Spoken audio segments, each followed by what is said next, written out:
brand new banger.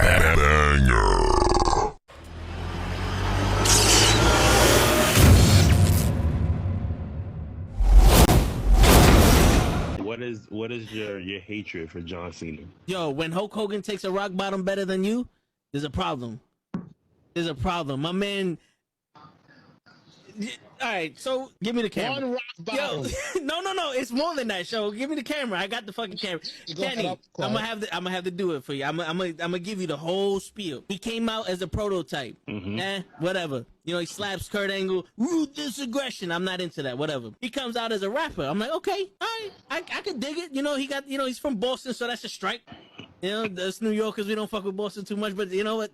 I'll look over that. He's doing his thing. Something original. Some I could, you know, there's something different. It's entertaining. Comes around, and my man has a choice between The Big Show, Kane, or Shawn Michaels. And he gives the most pussiest promo I've ever heard in my life. I will never forgive this. And he's on some, well, you know, I don't want to fight The Big Show because, you know, he's a huge guy. And, you know, you got the Big Red Machine who wants to fight him. And Shawn Michaels is a legend. Fuck that, bro. You already beat all these motherfuckers already. Her return on SmackDown. Okay. So I definitely read some rumors about that. Because for whatever reason, and I don't know Cody's reason, you turn around and go back, and people are gonna go, you destroyed thrones, and you go back? We have been doing this shit for ages, and he still doesn't know how to take it right. Trust me. That's it. Just, I got you. My man, he collapsed with the kick. That's what I'm saying. That's the way he didn't collapse during the sun. It was the kick. He's not even in his fucking chair when he gets in this fucking thing. He's not even in his fucking chair. Yeah, but he there he goes. Oh! There he goes. Both matches without the wrestlers were in the table.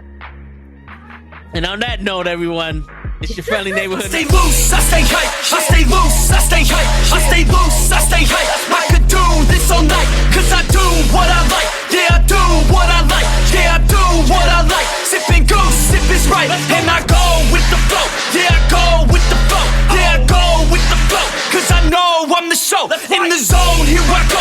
In the zone, here I go. In the zone, here I go. Yeah, they know I'm a pro.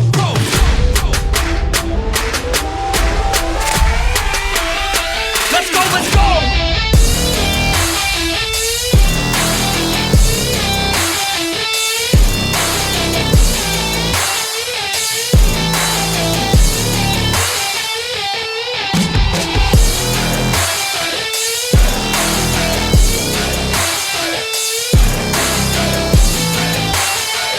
Yeah!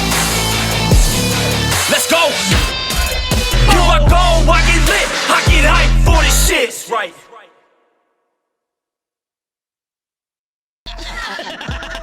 Word. He be like, I got a left elbow and a right elbow. I can break your face with an any elbow. Make sure that you get elbowed in your elbow with an elbow. Got the arm ball, get the phone ball, get around with the bomb with the bomb ball. Daddy's gonna take you to Jersey Shore. Yo, it's fucking Thursday night, and you know what that means? It's Wrestle with Knuckleheads. You can't wear headphones when I'm in the fucking building, Ray. You should know this shit already. What's going on? We got Prolific in the fucking building. You see how hyped they are? It's like a fucking ball of energy in there and shit. Look at that shit. The crowd is going wild. We out here, we chilling, and you know, it's Thursday. Yo, facts. It is Thursday. It is Thursday. That's what I heard. Come on, so you gotta give proper introductions here. I'll go ahead. I'll let you do that. Let me do it. All right. So we're gonna introduce from. Wow, and then he leaves. I'm giving you this. You know what? Go ahead. Put them back on the screen so I can introduce them. Though. I was gonna do something special, but you want to fuck around. Come on, man. Let me introduce the American gangster himself, Isaiah Wolf, in the building. What up? Man, I gotta introduce her. She is the international Miss What That Lariat Do. She is the first. Both of us international. Let's not. Don't just for my accolades to go over her accolades at the same time. All right, like damn, bro. I'm just the international American gangster, Isaiah Wolf in the. One more time, everybody. I already fucked up. Damn. But back to Auntie. She is the international Miss What That Lariat Do, the first lady of Prolific. We have Ruthless Lala in the building. What's going on, Auntie?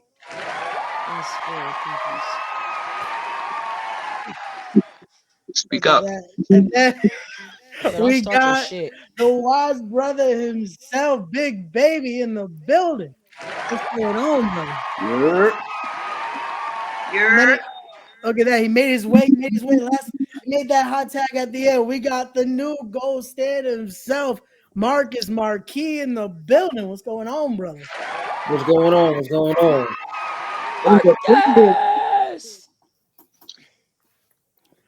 So, Marcus, are you internationally known too? Because Ray's been fucking up this whole intro. He's internationally known in the whatchamacallit in the red light district. Damn. Hey, that counts too. That counts. Fuck it. All area codes. That's it. Oh shit. It's hard out here for a pimp. Yeah, man, it is. Oh man. Yeah, I should have got my hair braided for this one. You should have, man. What happened? Fucking Ray. He didn't tell me. He has no hair. He has no fucking hair. So hold on. That's why. That's why. You said hold up. I hope what you saying is nice to Auntie. Yo, he's already starting again. This is what happens. I ain't got no hair. See, there you go. I'm glad I can do this now. Lala, you remember I was defending him? I can do it too. Remember I was defending, bro? I was defending toe tags. Yo, yeah. I tried to tell you a very long time ago the toe tags wasn't shit, but once again, nobody listens to me. You're right.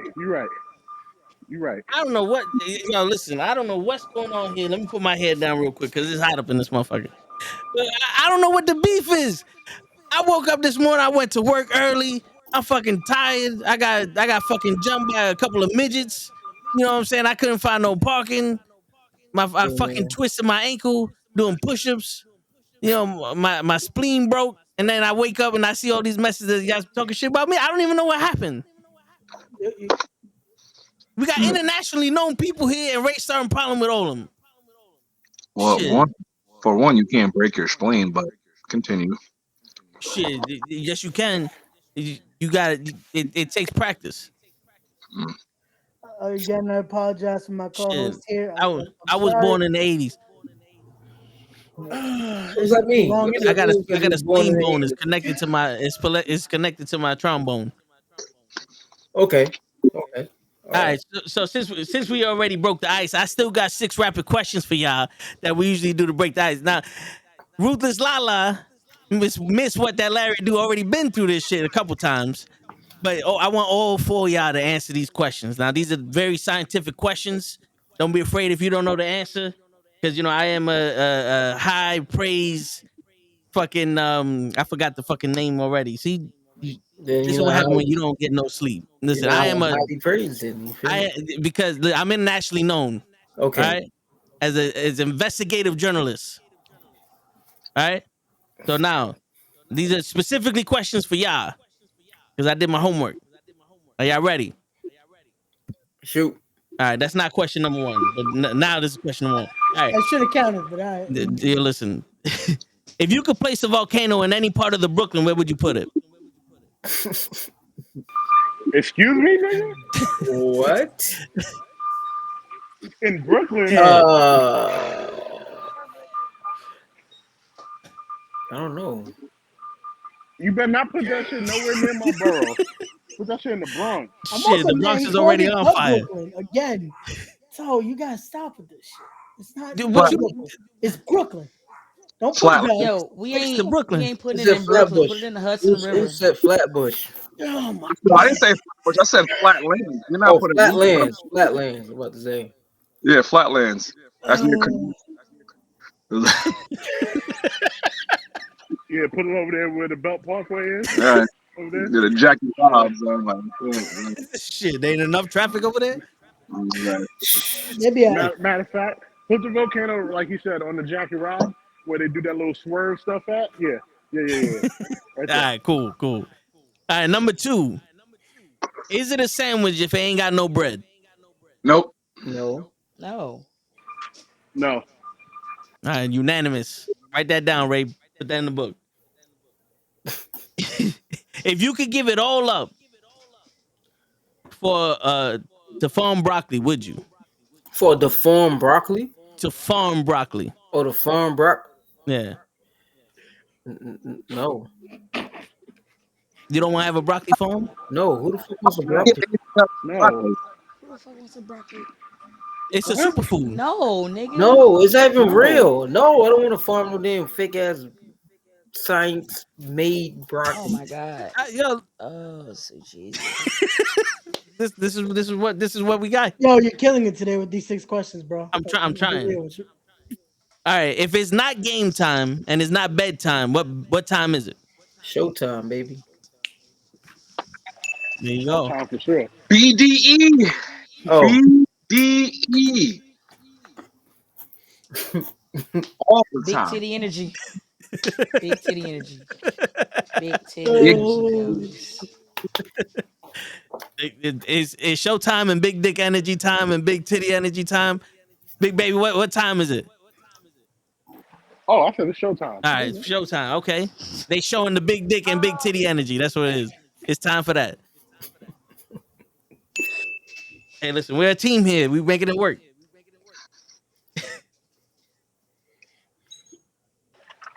Gigi need to come on here because the next time we see you, you're gonna get jumped. Listen, I'm just saying. All right, number 5. If you had to, would you curse out a turtle? Yep, damn sure would. You would say yes. You would say yes. You would. Not a You child. argue with a child, so yeah, you would. Yeah. If I can curse out my Xbox, I can curse out a turtle. I ain't gonna hold you. I'm making fun of it. Yeah, I'll cuss the shit out that turtle. Yep. If I had to. I do it now as it is, man. So fuck turtles. What's There you going go. on, Courtney? Yeah, pretty much. What's good, Courtney? What up, Leon? All right, last Anthony, question. what's Gucci? Last question. Now, this is a personal question. How often do y'all get loose like a goose? What? Now, when you say loose like a goose, like you know, like if I like rub one out type of loose as a goose or drink it. Nah. I think it means like you know, that's like, choking your chicken. Like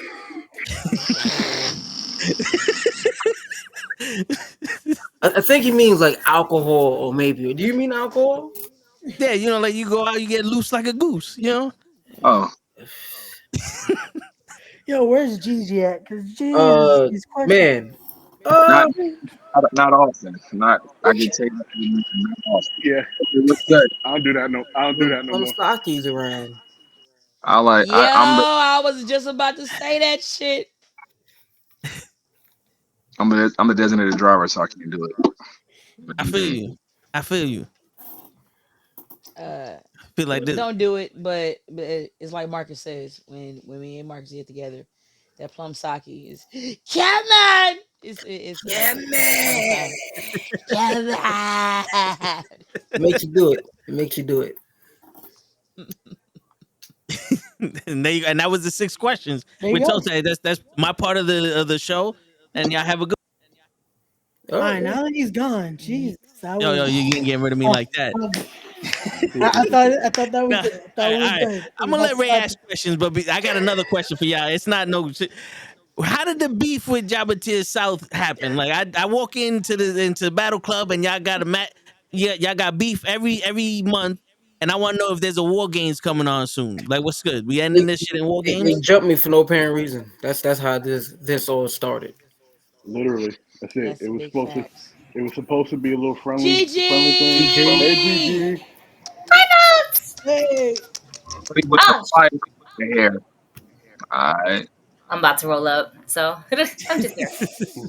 Y'all continue. Hi, guys. Listen, Hey, Gigi. Nah, in regards to what's going on with War Games, well, the beef ain't never gonna be over until we get that dub over Jobber to the South. But right now we can't figure that war out at the moment because gonna do some bullshit here again. Mm-hmm. Yeah, we're gonna have to start talking about that because come on, what is happening here? Like Twitter seen it or X or whatever the hell you want to call it. Like, come on. Yeah, what's going on? Who's this new dude I gotta call Uncle Yes, for some reason? What is going on? That is a great question. Samoan tacos? What we call, like what's the beef here? It's family here. We're supposed to all be able to talk here. What's going on? Y'all got Samoan tacos? Toe ain't been paying attention. Looks like damn. I just walked in. I don't even know what the fuck is going on. Can somebody fill me in?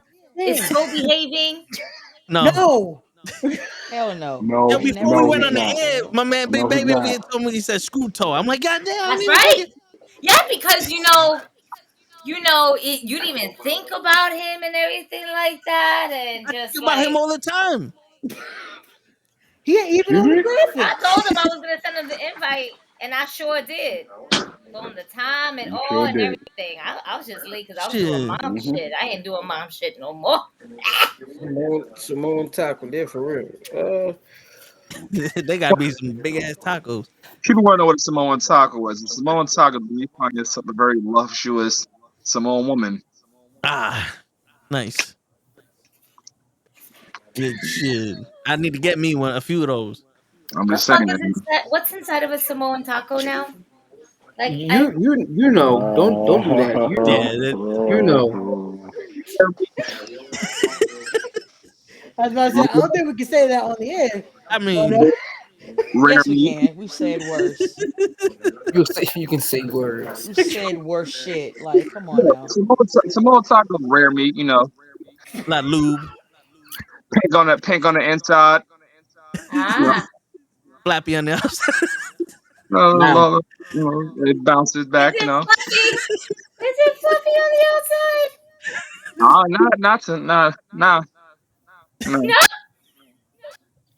I seen some goofy tacos before. Tight. I'm fucking weak.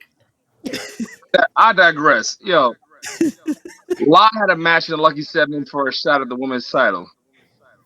All of a sudden, the biggest threat out that match is Adriana, aka Big Daddy Addy. So as you know, the strategist, and all of a sudden the guy that I am, I'm like, yo, let's execute that threat. Now, at first I was just playing around. I was just, trying to throw this person off their game. Off their game. But no. La over here wants to be one of typical ass females and whatnot, not be the enforcing person that she's supposed to be, and got emotional. What she do? And what does she do? She giving her shit away like goddamn government cheese to the real enemy. Now real talk. I didn't do nothing until I found out that she gave it up, and I'm like, word, for real? And you mad at me? But all I said was, trust me, listen to the plan. Nah, she wanted to show her ass, and then literally show her ass. And now look at this, man. Like shit. You don't see me putting no bottles on my ass, taking a picture on the gram and whatnot, and all that. I don't think anybody will see that. Who doesn't government? Matt Awesome, go straight to hell. When I say Matt doesn't like government cheese though. It's on site. I saw Tiberius. Hey Ty, you dark-skinned asshole. Kiss my ass. Look, I got a molded ass goober. Wow. To be honest, yeah. Real talk. If Lala could have just listened and like kept her mouth closed, maybe the legs would have been closed too. Wow, that's crazy. I digress. Could have just followed the plan. Could have just listened. I'm like, I haven't let her ass array thus far, but it's whatever. I haven't even light up anything. Oh my heavens. My heavens. You worried about me, Gigi? Shit. Well, listen. This between. Are Listen, you? I Are always worry you? about you because we all should be Are you worried done? about you. We don't trust your ass. Are you? Are you done telling your side of the story? Go ahead. I got more to say, but you know what? Let's see what Go let's ahead. hear. No. Please continue. Please, by You might all not. means, sir. Please There's continue. no. I'm like, there's nothing for me to say. You already put it on. You put it on. Whatever X Twitter X Twitter. It's already Yeah. there for the recap. Ain't no pictures of my black ass, and like sleeping comatose and whatnot in a shower and stuff like that. Nah. I'm like, you don't see me taking a picture of butt ass nigga cooking this chick eggs and shit like that. Let him know. Oh, that Hawaiian bread was on point. Nah, you don't see me doing that. You and Tiberius, you little black goober ass motherfucker. Little what's his face? Little Watch your Tommy. mouth. Little Tommy, go Shit. Tommy.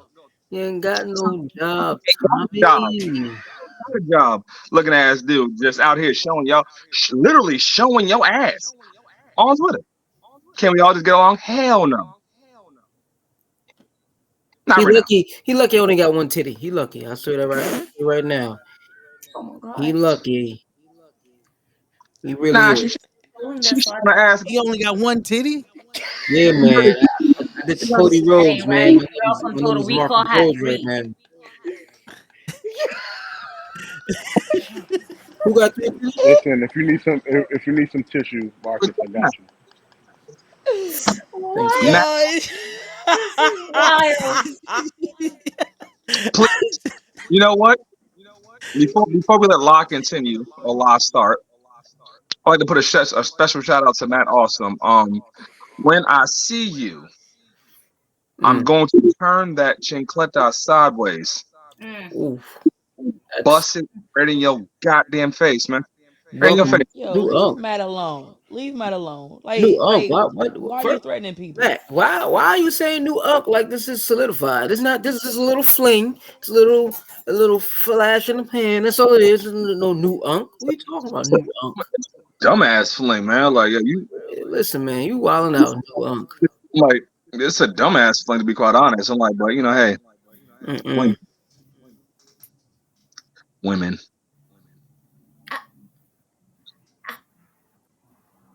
I'm I'm not I even I I hate. don't even know what's going on. I just listen. I think that Yeah. Lala should go ahead and speak and get her side of the story because there's always, 3 sides to a story. There's hers, the truth. And Marcus You is. have, There you go. There you go. let's see what Lala got to say about this. Word. Marcus Rhodes.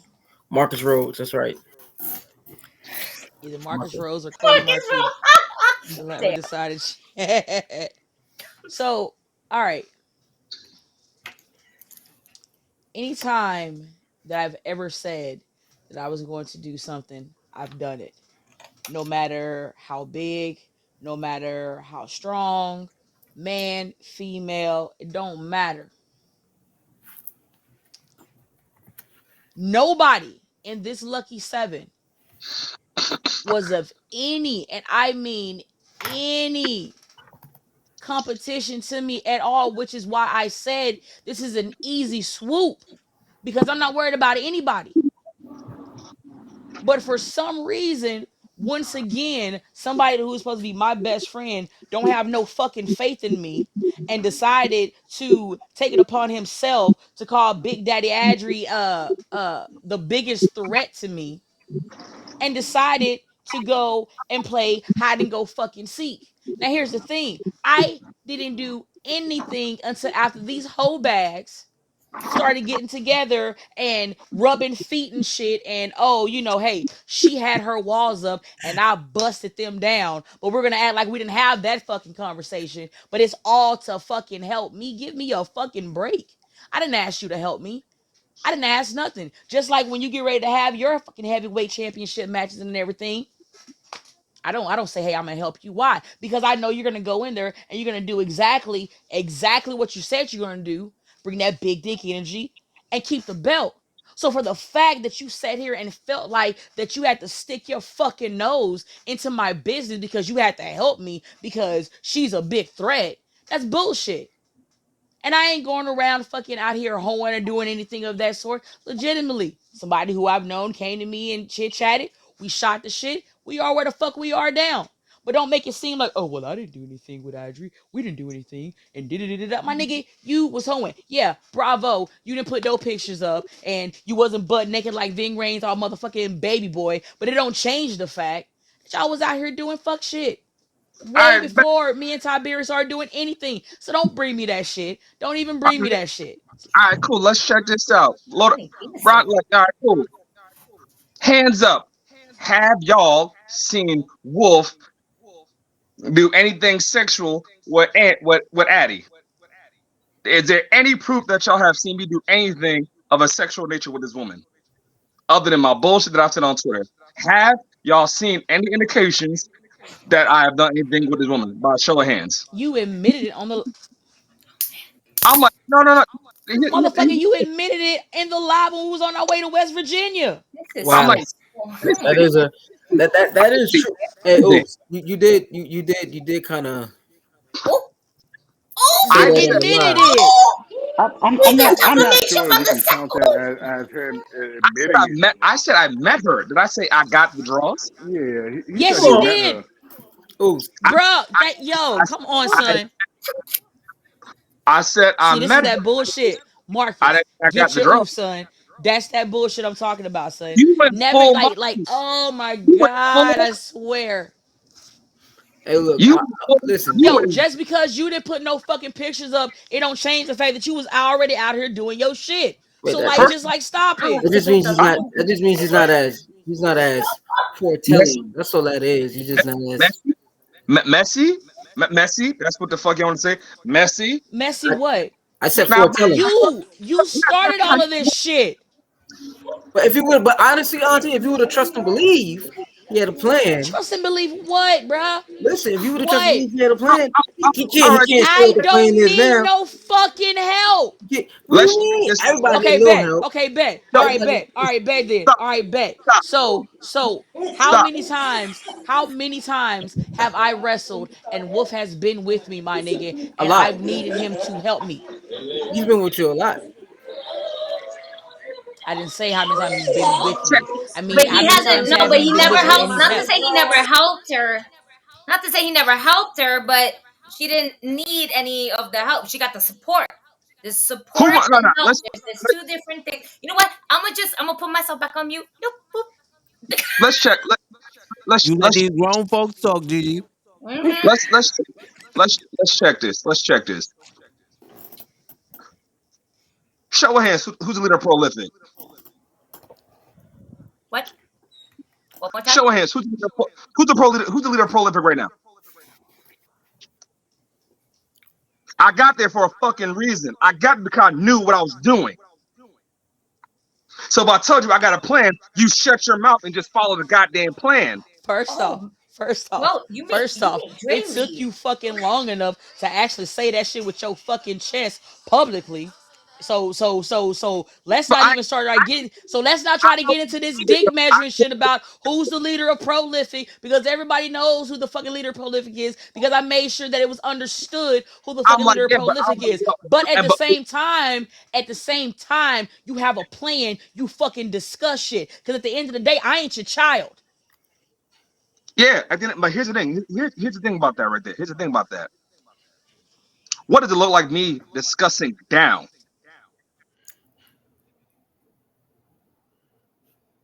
You got moves to do in fucking Prolific? You let me know.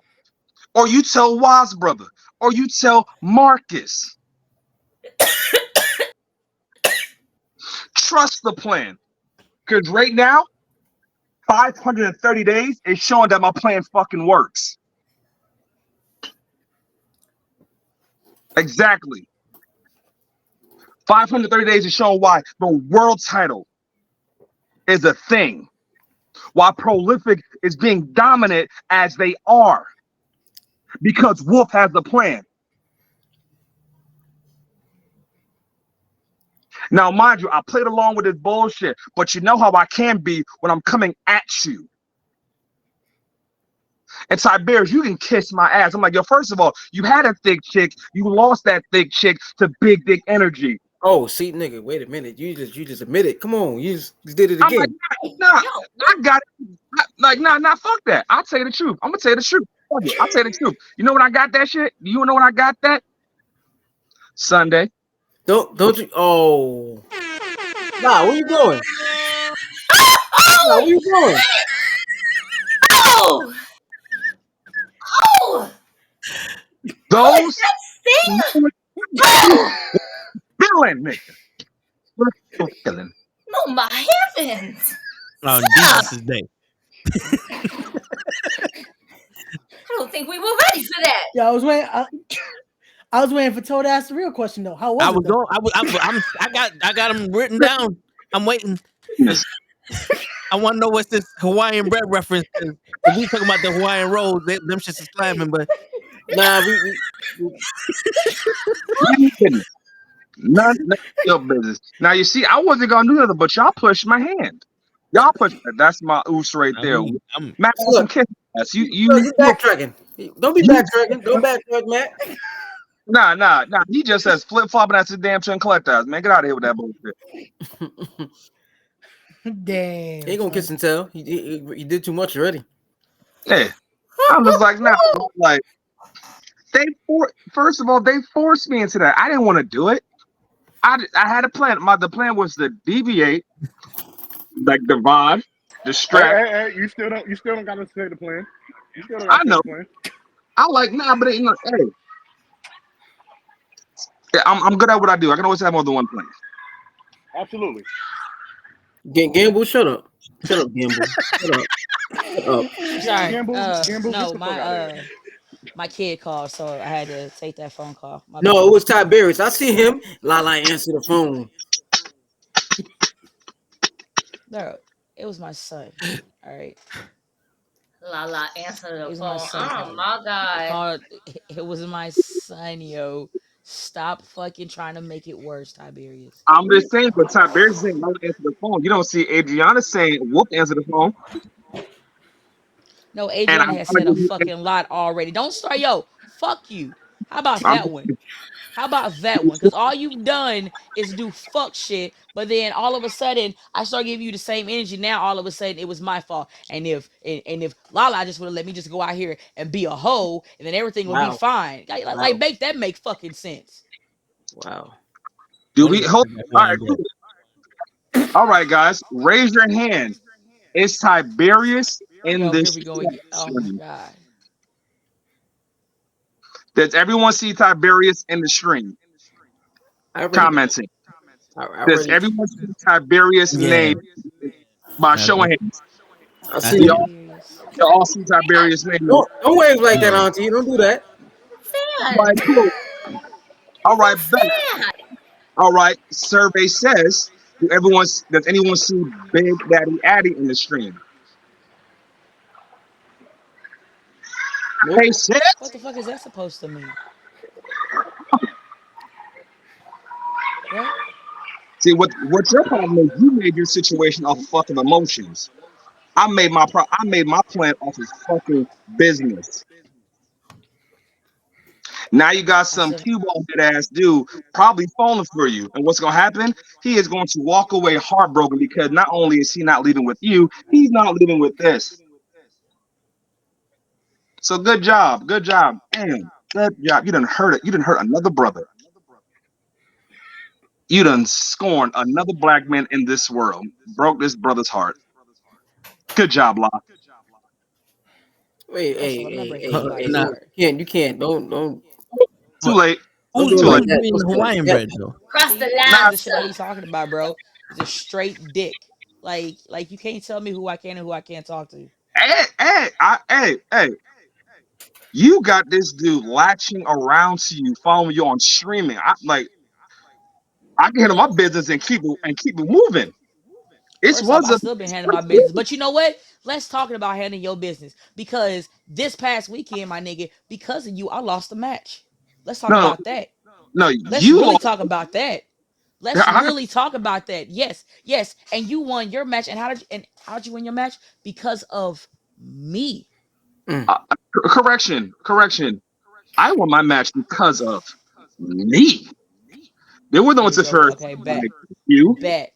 Cool. There was no interference by you. if I wouldn't have got up to tell Matthew Palmer Jr. about how his haircut and his beard was stupid, you would have got knocked the fuck out. First of all, I not at all. I'm like, if I recall, I am 2 for 2 this past weekend in West Virginia and in Maryland. Damn. And you are 0 for 2, which means your head ain't on straight because you focus on dumb shit. Dumb shit being Tiberius. Nah, no, the dumb shit is I had somebody there who apparently wasn't fucking focused on me, because they would have, then they would have never missed. But you did. No. You see, I won both matches, which means I did not miss. And you know You what? lost And this is why both we're your at right now, because it's always thing. about yo ass. There it is. You, and you. That's that bullshit I'm talking about. And once again, when you're on this bullshit, the wise man don't correct you. Marcus don't fucking correct you. They just let you run rapid Wait a and don't minute. say Hold shit up. to you. Hold And you up. just do stupid shit. I was letting y'all talk. I was letting y'all get out. I was gonna say something after the fact. I was letting y'all talk. Oh man. Check this out. You lost because you let pussy and emotions get the best of you, and that's why you lost both your matches this weekend. As for Wolf, you see, Wolf kept his dick in his pants and kept his eye on the ball, and that's why I'm victorious and I am the champ leading into this Sunday and living out this Sunday. Hey, come on, man. You can't talk to Auntie like that, though, bro. No, first of all, no. I know, Marcus, look, I know you. I know you. Yeah, Look, I know you tight, though, but you can't. Let me end this shit. Let me just bust this shit out right now. I've allowed motherfuckers to say what they want to say. I've given people the opportunity. I've taken counsel. But truth of the matter is, you're focused on stupid shit. You're losing your edge. And lucky 7, you're getting cocky. And that's why you lost your last 2 matches. Now, see, me, I was thinking, let me be the mastermind and the strategist that I am, and let's help out La in a likely event she's in a situation that she is not victorious. But no, she got emotional. Now she got some bald-headed ass son of a bitch thinking, oh snap, the first lady of Prolific is gonna leave Wolf. No, that ain't happening.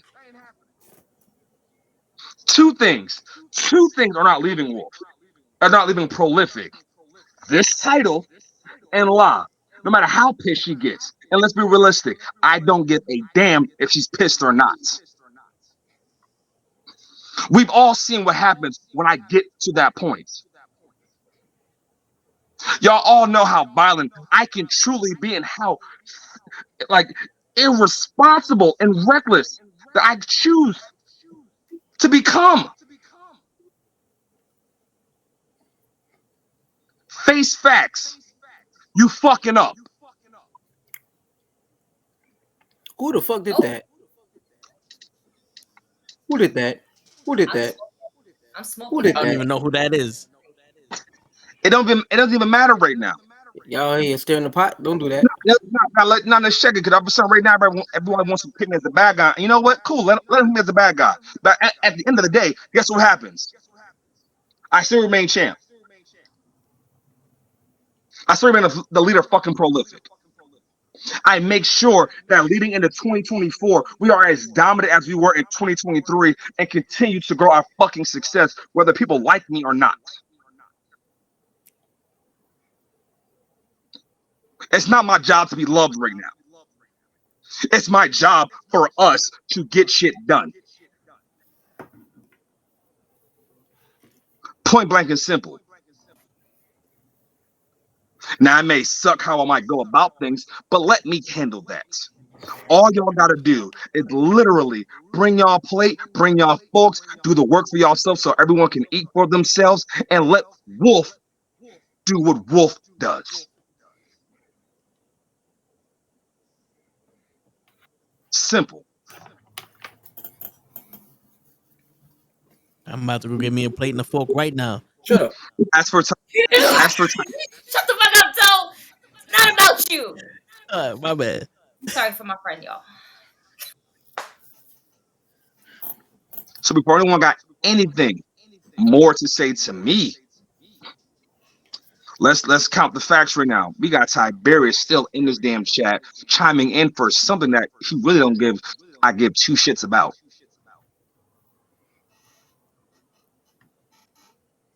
I'm like, real talk. To be quite honest with you, you got lucky. You fell into position to get a title shot, but you ain't earned one. You're just like every other person at pro wrestling are.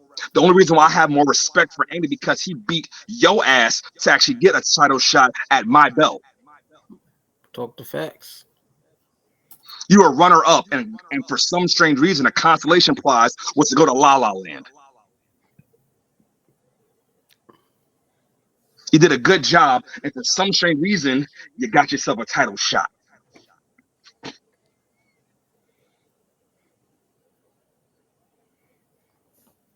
So is there any more dumbass, stupid shit that people want to tell me about my business, my team, my plans?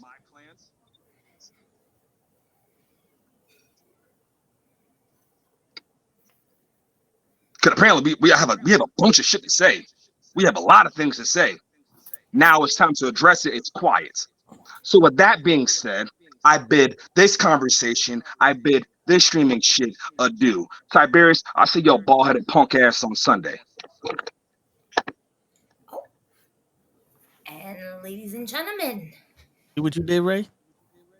I did. Shit. We getting some Pathmark chicken for that Hawaiian bread, or is it just you did the Hawaiian bread in the oil? So be on timeout for a little What bit. are you Jesus. doing? Thank you, Ray. Oh my god. You know, Seriously, y'all never had. Like a roach. Nigga step on and still keep coming back. Shit is crazy. Yo. Jesus. Lala, how you doing? What's on your mind right now? Auntie, you good? Like, at the end of the day, it's the shit that I've been saying, and I'm going to continue to say it. I know what's a fact. I know what's truth, and I know what's bullshit. No matter how fucking emotional that I am, I only get emotional for a reason. Point blank, period. I ain't never been the type of person to get emotional on some narcissistic, self-entitled type bullshit. It's always been for a fucking reason. And at the end of the day, honestly, my work has spoke for the fuck itself. Legit. And honestly, if the leader of Prolific would have did his fucking job and just trust me to do what the fuck I do as the first lady, then we wouldn't be in this situation. There wouldn't be no room for any mishap or unfocusedness. But once again, nobody wants to address that. It's the Lala did it. And it's Lala's fault. And now, oh well, you can't do this, and now you can't do this. And once again, this is why I'm talking to Tiberius, because he actually gives a fuck about my feelings as to who somebody who is my fucking best friend, who knows me better than my own mother, treats me like I ain't shit.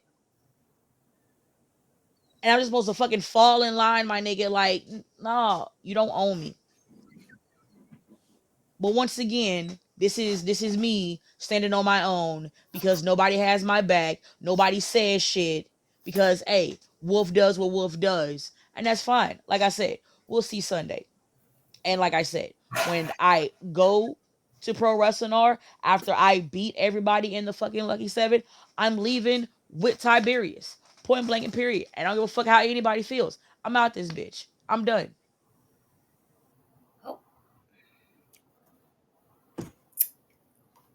And then there was two. Hi guys. This is supposed to be 3 hours long. I told you I was going to end. It was going to be a short night. You thought I was bullshitting? You know what? Nobody listens to me either. Fuck this amount. Nah, I'm here. I ain't going nowhere. I was like, damn, everyone gonna have a dramatic ass. Y'all should have left good enough alone, bro. Should have left it alone. Listen, I said it when I reposted. It's gonna be a short night. Shit. Listen, honestly speaking, they're both of them are so much alike that they're so different to the point where no, Prolific did not break up. That's not what's happening here. No, we did not break up. Families fight. All family members, everybody All fights, family right? fight. So this is how you know that it's real, because the passion is there, right? Everybody wants to be seen, everybody wants to be heard, to the point where you take us serious on all platforms, everywhere, everything that we do. So you're gonna have people who butt heads from time to time. That's what happens.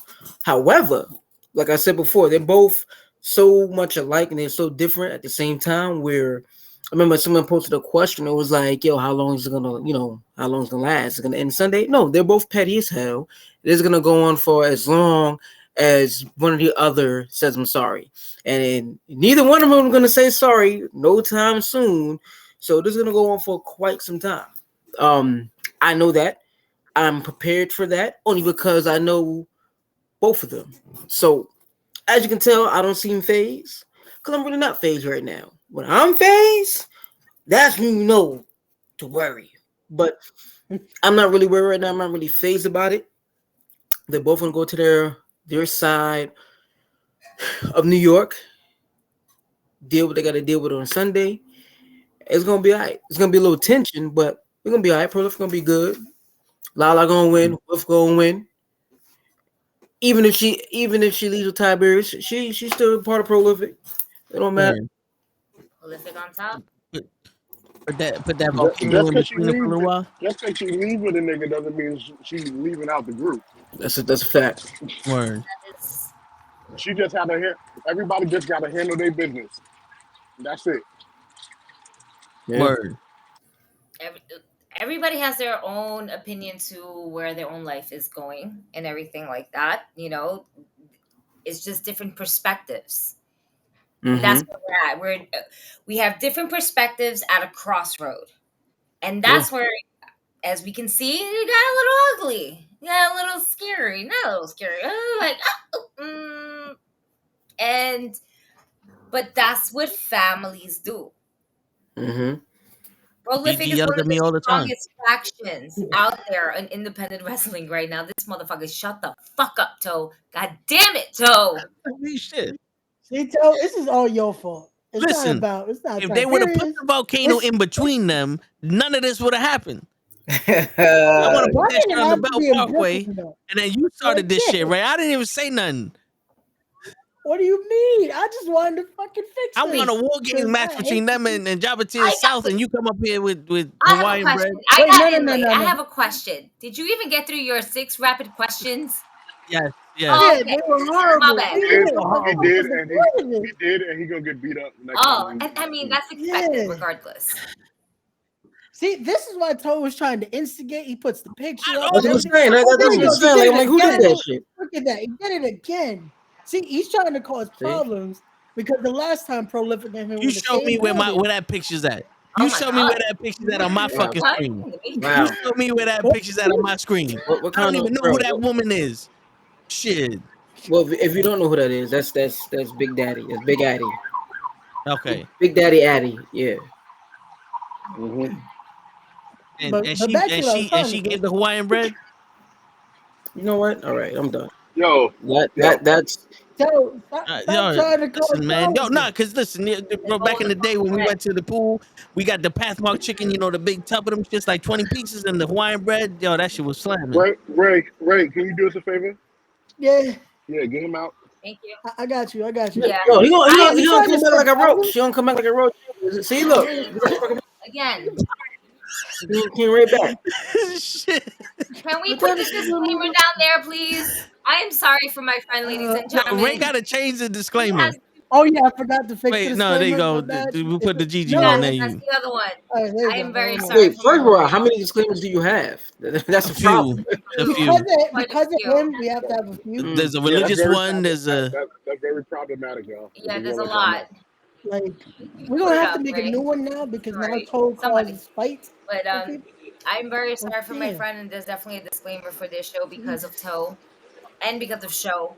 But Toe is always starting up some shit, and Again, Yo, man, hold on, wait, time out. This is my show now. Wait a minute. Where's my bandana?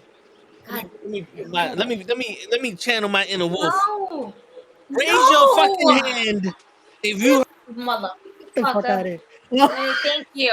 So again, Toe is raise doing your all this. hand if Because the last if you time saw Prolific me were in the same. Yo, bro. some problems. Raise your hand if you saw this. Motherfucker. I ain't instigate shit.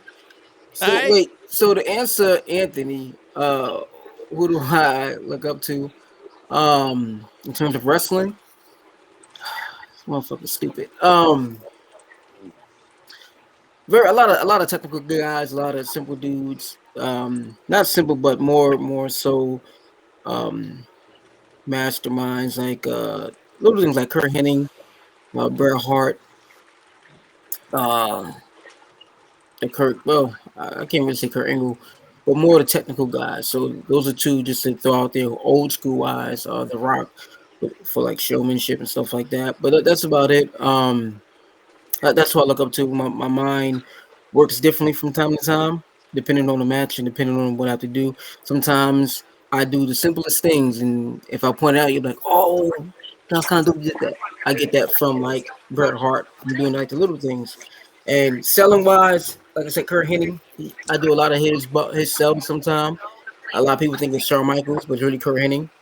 And showmanship wise, The Rock doing a little goofy stuff here and there or whatnot. So a little mixture of everybody who I look up to. I think for me, I look up to a lot of creative minds. I know he just passed away. Thank you, Matt. But Bray Wyatt was somebody who I looked up to, especially when it was the Fiend character, because I felt a lot of that in myself. If it makes sense, where everybody has that side. Everybody has that side to them. People like Mick Foley, real creative geniuses in the wrestling business. And, you know, as manager-wise, you got to look. I had to look at Paul Heyman, and Bobby the Brain Heenan, even a little bit of Teddy Long. Just, you know, creative minds who were you knew they were there, but they didn't take up the whole spotlight. Mm-hmm. So that's good. That's good for real. Word. For real. No, we had. He might put you in a match with the Undertaker. Totez, you stupid. Holla. Yo, I love Teddy Long. It's amazing. Oh man. The Undertaker. Hey, I was watching I always go back to this because it's like a funny SmackDown when he got married to who's that? Michelle? No, Crystal. When he got married to Crystal. Oh, that was the black episode of SmackDown. The black episode of SmackDown when they had Jagged Edge. Yeah. Man, they had Everybody Bruce. wave your head. They had Bruce as the minister. Man, when this dude said your whole heart, and Teddy said, and fell over, had a fake heart attack, bro. Oh my gosh, man. Oh, that's like the fun. Oh man, shit's the funniest shit ever, bro. Funniest shit ever. I always like when Teddy Long was trying to explain like the 13 and a half man match. He was like, we're going to put you in a 1-on-1, a 2-on-2, a 6-on-6, a 13 and a half man match. I was like, what the hell? Got midgets coming in here? Like, what the fuck? And Hornswoggle and The Undertaker. Like, okay. Like, oh, okay. Can I answer this from Anthony real quick? Yeah, go ahead, answer it. Yeah. He says, it seems like Lala and Wolf are very stubborn and pig-headed, and let their emotions get in the way of better judgment and cloud their judgment overall group. No, I'm gonna say no for both, for all of that. You gotta understand when it comes to prolific, and especially these two. If people do not remember, these two fought all over the tri-state area for a year and change, and after that, these two came to a truce and made prolific even stronger than what we already were. You got to understand, they both want what's best for the team, and they both have their ways of doing it. The problem right now is just a lack of communication on both sides. Yeah.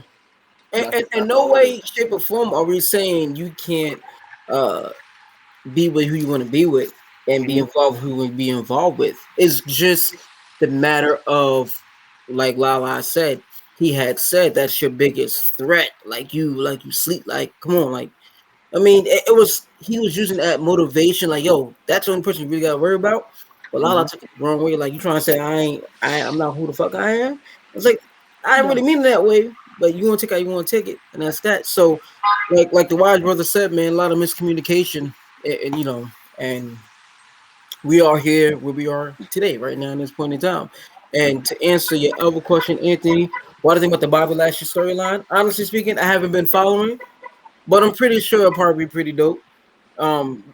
If I want to just throw it out there, does it involve? Oh, it's the old one. It's the old one where Sami Zayn sister storyline. It was Bobby Lashley and Sami Zayn. That was their story, and Bobby got these 3 guys to be Bobby's 3 sisters. That wasn't Max Caster one? I thought it was Max Caster was one of them. I thought it was something new because I seen vaguely at Brandy. Brandy. Like, can I talk to you real quick? So I thought it was that. I think that would be pretty cool if they did that angle. It'll give her something to do, and would propel her to be a better superstar in the ring. Yeah, I think. But for that old school storyline, I wasn't really a fan of it. I thought it was BS them trying to clown black women. Honestly, particularly Serena Williams at the point in time, because she was facing a lot of criticism being a more fit woman dominating in a sport where a lot of women weren't as muscular. So I really didn't take too kind to it. So I wasn't really focused on it like that. No. Hell no. Not a hell no, but no. I don't think they should give John Cena another championship run. I love how Show has to comment, but not beat. Someone blocked this man. I don't think he needs another title reign.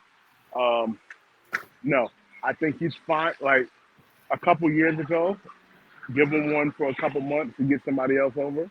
But right now, it's not going to do anything. In a feud to get someone over, sure. Yeah. But a title run? Nah, not a title run. He shouldn't have the title. No. I honestly don't think.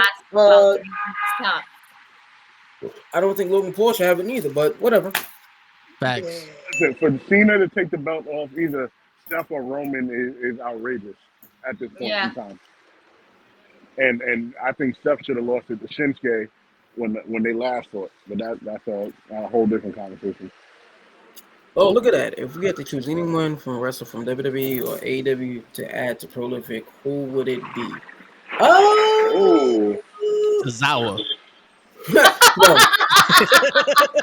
Hell no. That shit just straight nasty. No. That is a really good question. I don't know. It's not as cut and dry as you would think the answer would be, because you have to fit a certain type of mold. You have to fit a certain criteria, and not a lot of. And plus, you have to get along with us outside of the ring. You know, it's not as simple and not as, like I said, cut and dry as you think it would be. I'm gonna throw names out there. Hobbs. Yeah. Who? Hobbs? No. I'm gonna throw names out there. No. I would I would manage Hobbs for us. I would manage Hobbs for us. Jade or Bianca. I wouldn't say I would. I want to see Out them of at those two, out of Jade or Bianca, they might be mad at my answer. Out of those two, I think maybe. What do you think? What do you think? What do you I think? feel like it's Jade, You right? think Jade, right? I think it's Jade. Not there's nothing against Bianca. Bianca is an amazing talent. I love Bianca. I just think for the mold of prolific, the swag of prolific, Mm-hmm. Jade fits that a lot more than Bianca does. Yeah, that's a fact. That's a The fact. attitude of prolific. You Yeah. need somebody like. It's the way she Don't get me carries wrong, Bianca. herself. Exactly, it's the way Yeah. she carries herself. Not saying Mm-hmm. Bianca carries herself any different way. It's just a different swag about Jade. Man. It's a different presence about Jade that's like, yeah, that's prolific right there. Mm-hmm. Well, what about Maxine from the Alpha Academy? This motherfucker. I'm sorry for my friends. Who? Maxine? Exactly. This, I don't know if you realize everybody in Prolific is black. Anyway, I'm sorry, we're lactose intolerant. What? I'm pretty sure she's black through injection. But wow. Wow. So funny thing. Wow, Ray. That's the moment you come back to. Like, yo, my man, Mr. Wolf, bring it up to here, so I got to match that energy. Not Big that's not the energy same, is here. That's not the same energy player. It's a different. That's on a. I go away for 1 second to get a call, and this What? is the Yo, listen, man. This is what happens. I don't see color, I see booty. It may be small, but still is there.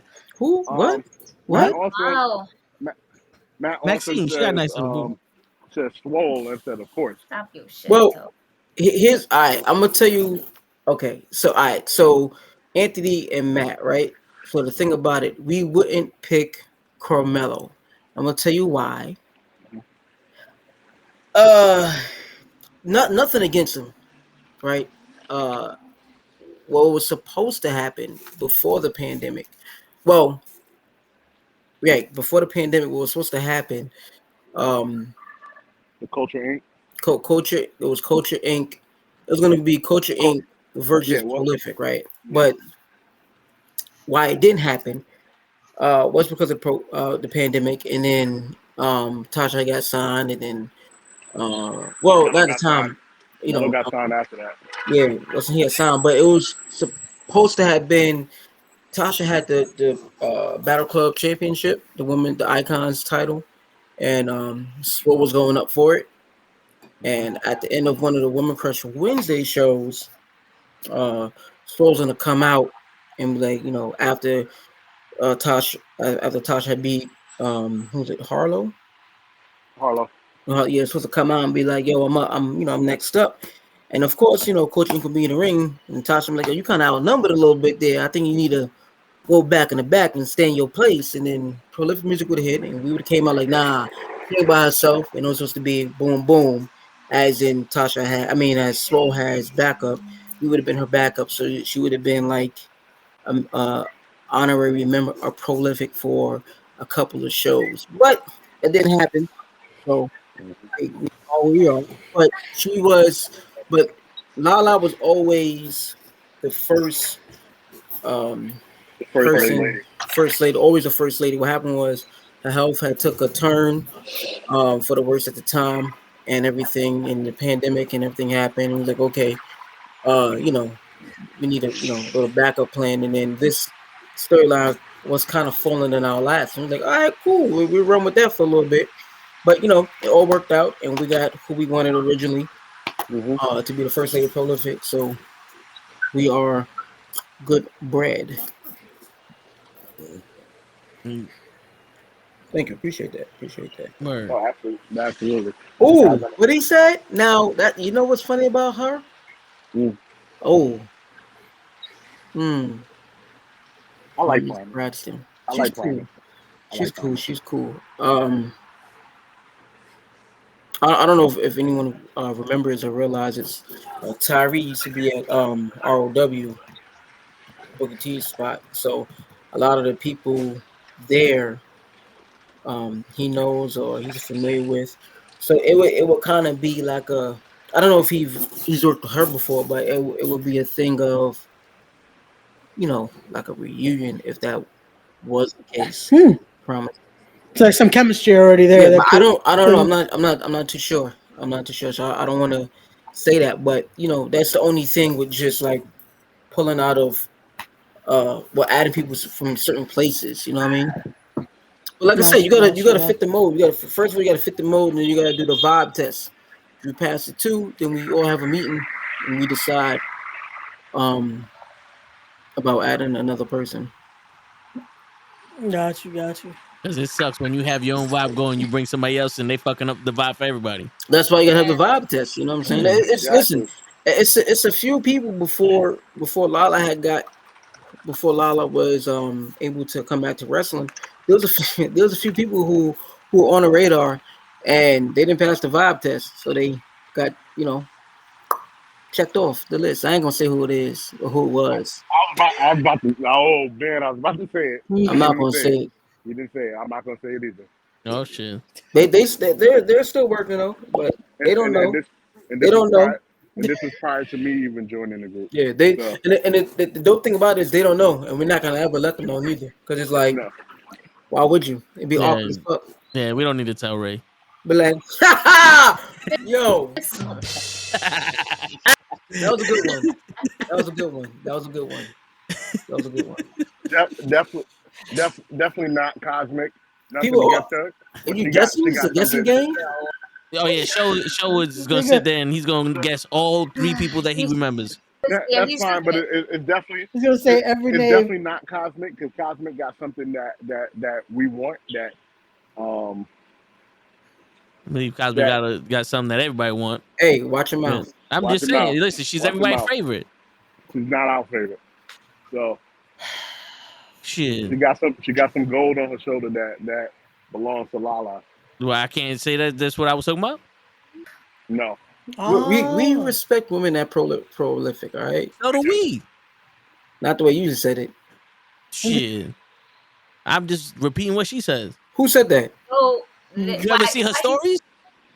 Listen. You ever see her stories? Don't listen. You can't use her stories and say what she says and be like, well, she said it. Like, I'm just she everybody's favorite. That's what she's saying. That's what I'm saying. Everybody, shit, they want her presence. Did you say and like that belt? Did you mean it like that?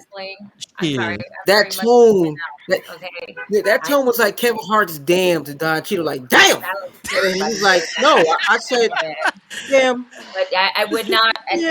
Listen, respectfully, I forgot to say respectfully. If Lala, now you right here. So with Cosmic, she is my adorable favorite. But Lala is auntie. Lala's with what it is Miss what that lariat do, and that's right. That's a vicious lariat. I mean, shit. My witness done fucking still knocked out. And when she's tight the way she is right now, you gotta let her rock. Man, she tight, man. Listen, coming for everybody. I be including Joe, because I feel like as I said to them online. Yo, nah, man, you do vibe with us. You vibe with us. Oh, absolutely. They I said this online, and it might not have been very wise, brother, right? But I know the two individuals. I know the two individuals very well. I told these motherfuckers to handle business on the 12th. If you guys want to fight and get it out your system after that, go ahead and do it. I mean, technically, it's not. What? Hey, technically, they only did supposed to be the best 3 out of 5. They only had 4 matches. That's true. So that's true. Look at Ray. Ray's like, son of a. Don't bring that up. Hey, it's true, man. Listen, they don't call me Marquee. That's something Toe's no reason. Mm-hmm. Like, he about to start bringing this up too now. Now Toe's gonna make a whole sign about it. What's my most dangerous move? In my arsenal? The dick punch or submission. The dick punch. Or dick one of them.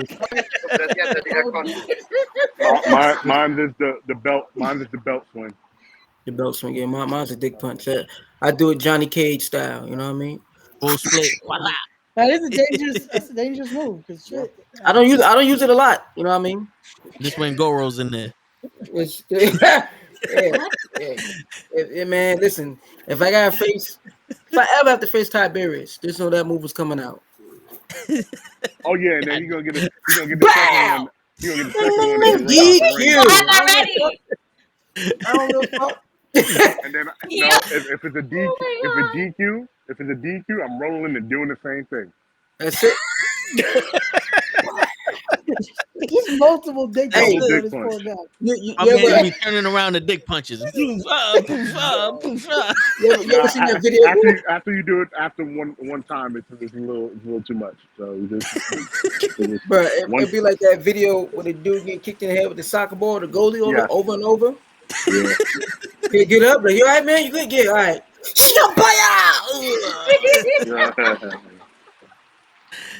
Someone asked what's her name? Anthony asked another question.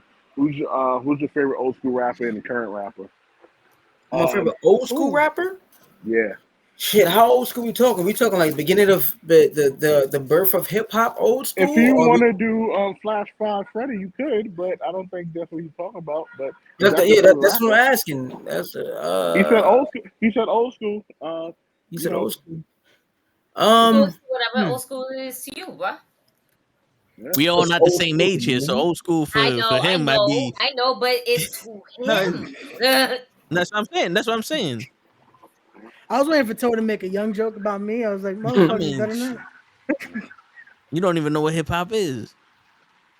Wow. That's wild. Late 80s. Okay, so the birth of hip hop, the birth of rap. Got you.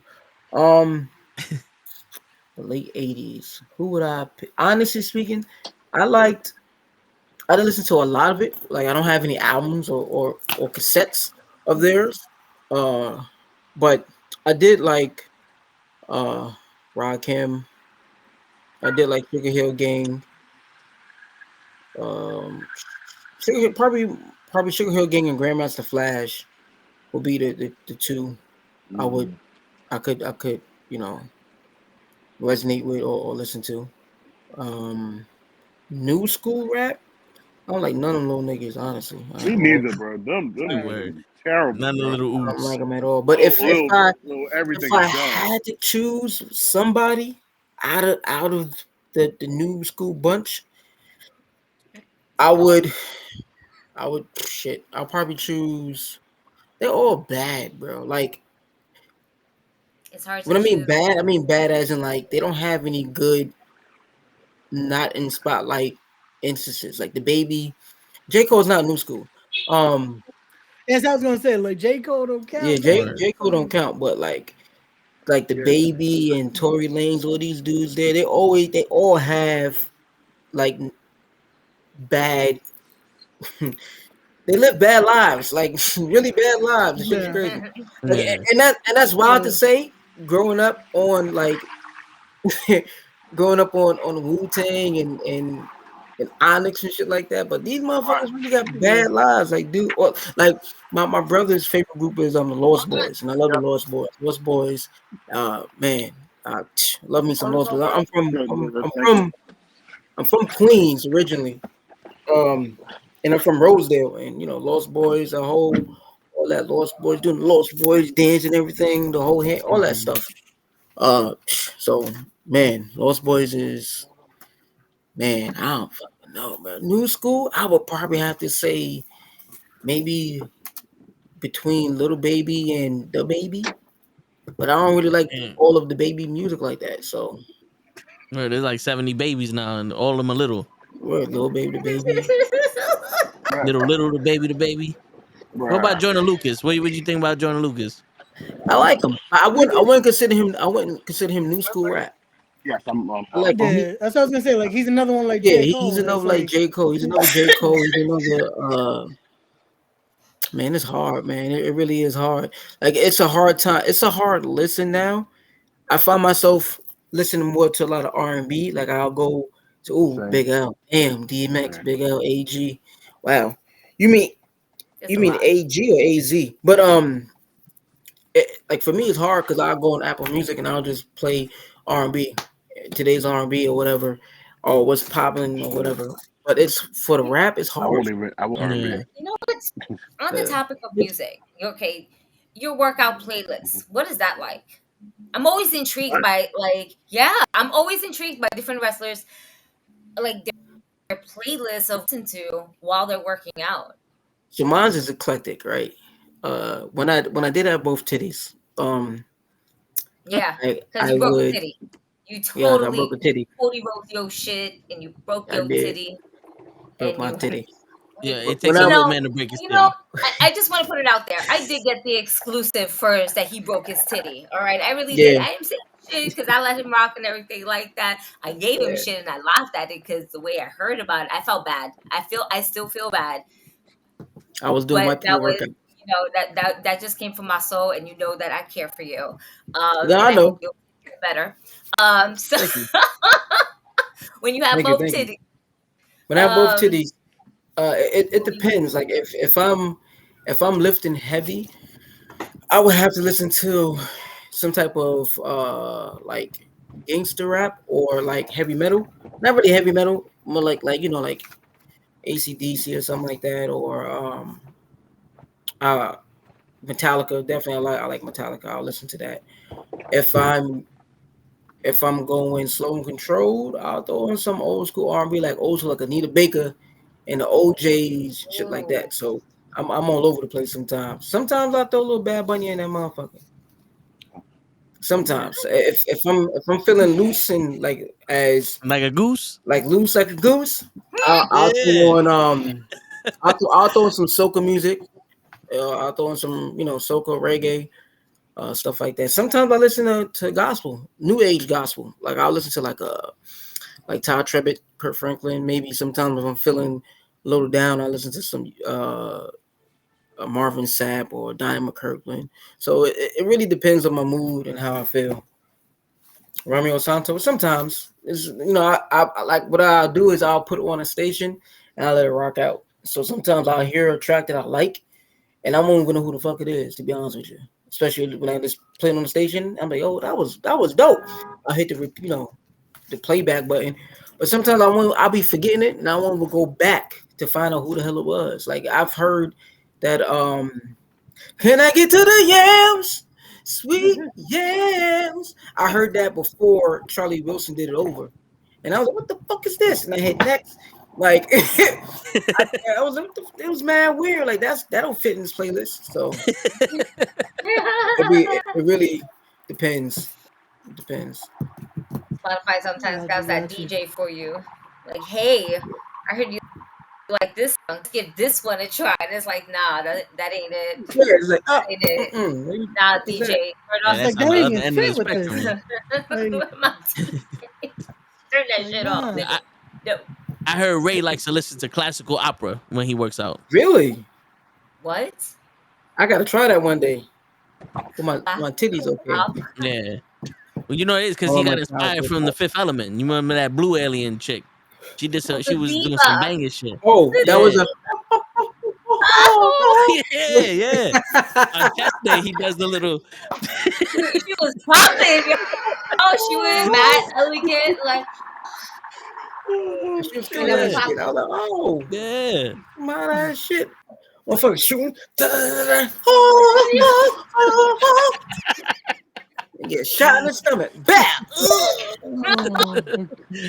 Yo, that was the most tragic way to die, bro.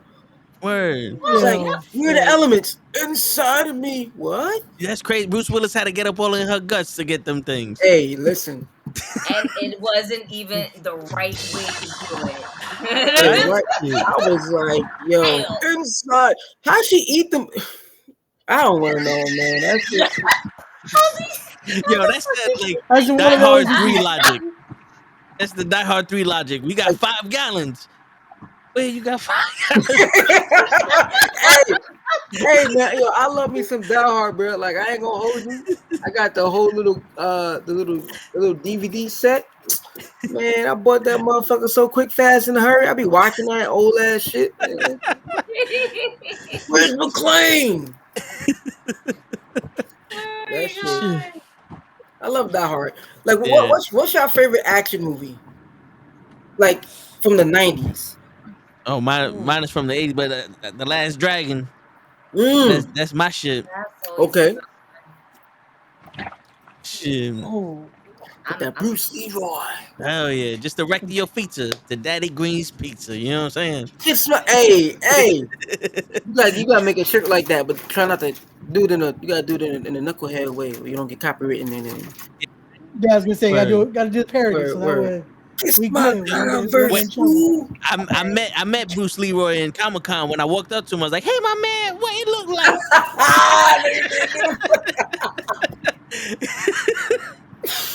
Yo, that movie has so many gems in it, man. That shit is. Hell yeah. Who's the baddest? Show enough. Who's the meanest? Show enough. That was the first motherfucker with a complex. Like, oh yeah. Hey, what's your name? You don't say who I am. that was Booker T before Booker T, bro. Yep. Think about it. Yep. Hell yeah. Yeah. Yep.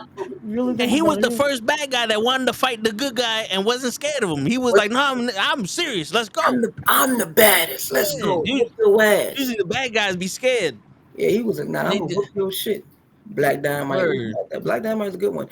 I like a lot of the old school like cop action movies, right? So my favorite, my top three, it's no particular order, but it's Die Hard, Beverly Hills Cop, and Lethal Weapon. Mm-hmm. I could watch Beverly Hills Cop is my favorite movie ever. Like it's in my top 5. Mm-hmm. It's in my top 5. All of them, like the whole little 1, series. 2, and 3. Yeah. Yeah. I will sit and watch Beverly. I will sit and watch Beverly Hills Cop as if like it never came on before. Bro. Like when I do that with few trilogy like, that actually made it, and it was still good. 1, 2, Yeah. and Yeah. Listen, like even on the first one, I be singing "Nasty Girl," like when it comes on. In that strip club and shit. Yeah. Wanna come with me? I want to understand. I'm a nasty girl. But you get out the goddamn pool. Am I led to believe that you guys are not gonna fall for the banana in the tailpipe? Yeah, bro, down on the top part down. Yeah. You say, get the fuck out of here. No, I cannot. That shit. I have Freddie all the time on my Yeah. playlist, and was like, I'm not skipping this. My girl. Oh, I listen to that shit all the time. Yo, my shit whenever I have a plastic bag, I'll be holding it like I got twin daughters, Monique and Unique. What the fuck am I doing with $5? Oh man, fuck Eddie Murphy. Oh my gosh, bro. That's why like the movies he made, man. To this day, one of my favorite movies he made, besides those 3, Norbert is underrated, funny as shit. It is, yeah. Oh yeah. Norbert? Yeah. Norbert, funny. Damn, who am I? Banana for your gorilla. I really think not like outside of Beverly Hills Cop. I think my favorite Murphy movie is Harlem Nights. Ooh. Oh yeah. That's up there. Man, it's so hard because he made so many good ones. And you think of like honestly, you just go through his catalog. That's it. his catalog. No, even 1,000 words was dope. Yep. Oh my god, that movie there was. I'm sad though. My favorite is Desperado. Ooh. Okay. Yeah. Because I always, oh man, you put Antonio Banderas and Salma Hayek, the most two sexiest Latinos at that time, that's actually making a movie. Have you seen Salma Hayek lately? I was gonna say at that time. Salma Hayek today. I know Antonio, but Salma Hayek. You know what I'm saying? She don't look like she aged a day. Man, yo, facts. Movie so nice they had to make it twice. Word. That python done died in 5 generations of his family. Bro, he's still looking exactly the same. Might be a witch. Word. For real. Halle Berry don't fuck age for shit. You look the same. Word. No facts. Not at all, man. That's crazy. That's what happens when you don't touch your face.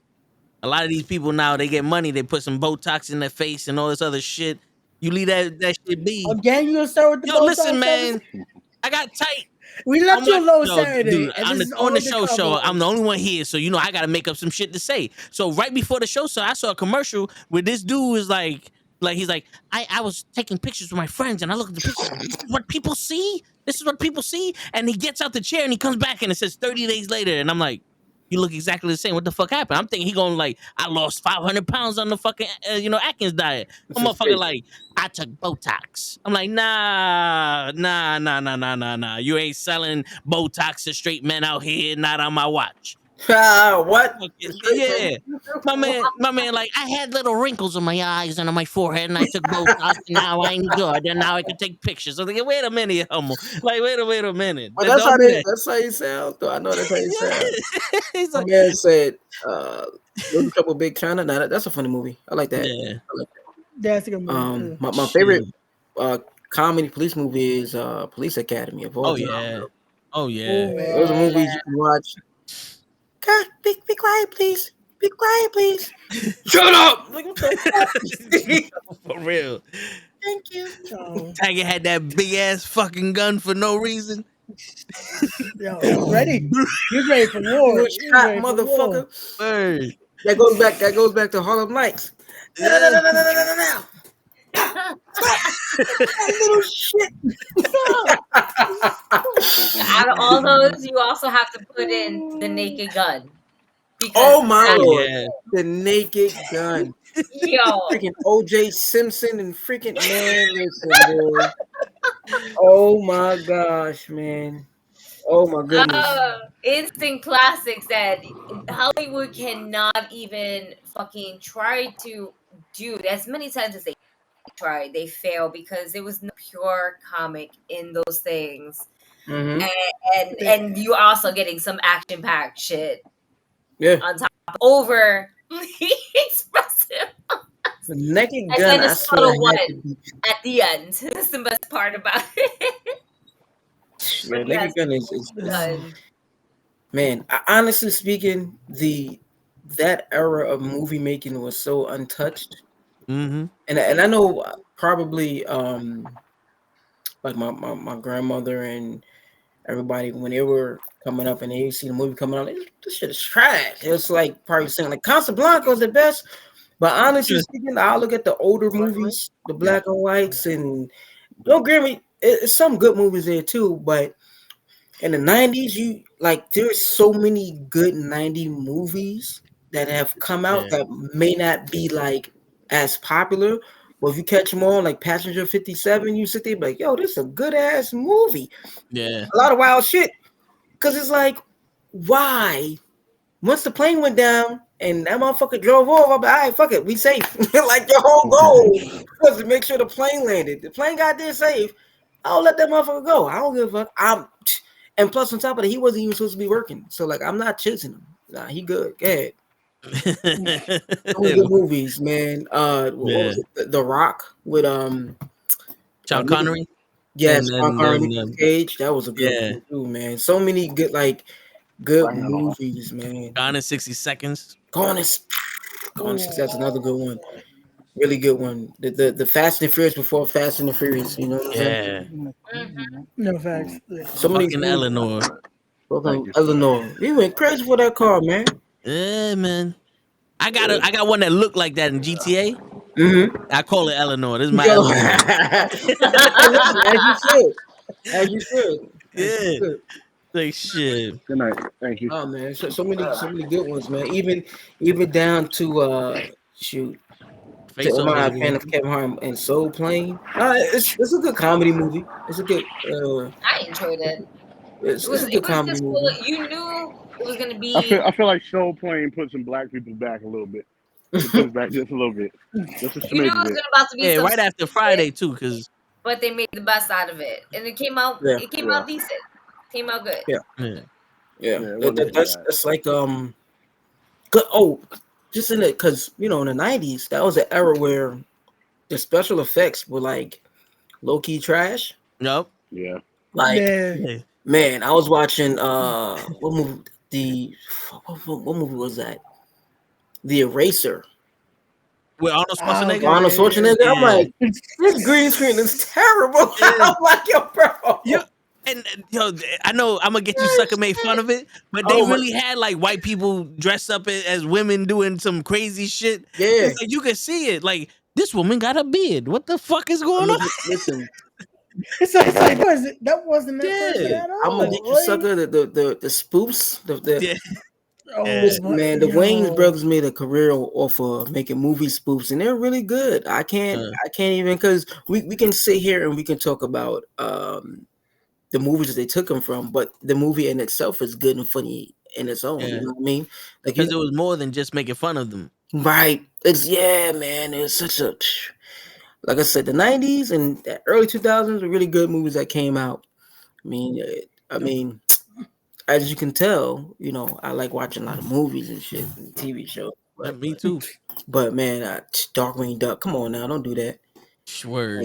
Oh, did you hear about that was the babysitter in the 90s. Put their ass in front of the TV and shut the fuck up. Man, I remember coming home from school, racing home to try to watch Goof Troop. Trying to watch that with my little fucking the Dunkin' Donuts donut with the frost on it. I had a strawberry and a vanilla. Yeah. Eat first. Man, listen, man. Good time. Power Rangers had me stressed. When Tommy whipped everybody's ass. Yep. Oh my God. I didn't know what the fuck was gonna happen. He was there we go. Tommy Green, he was the worst villain ever. Of all. Yo, my son he was about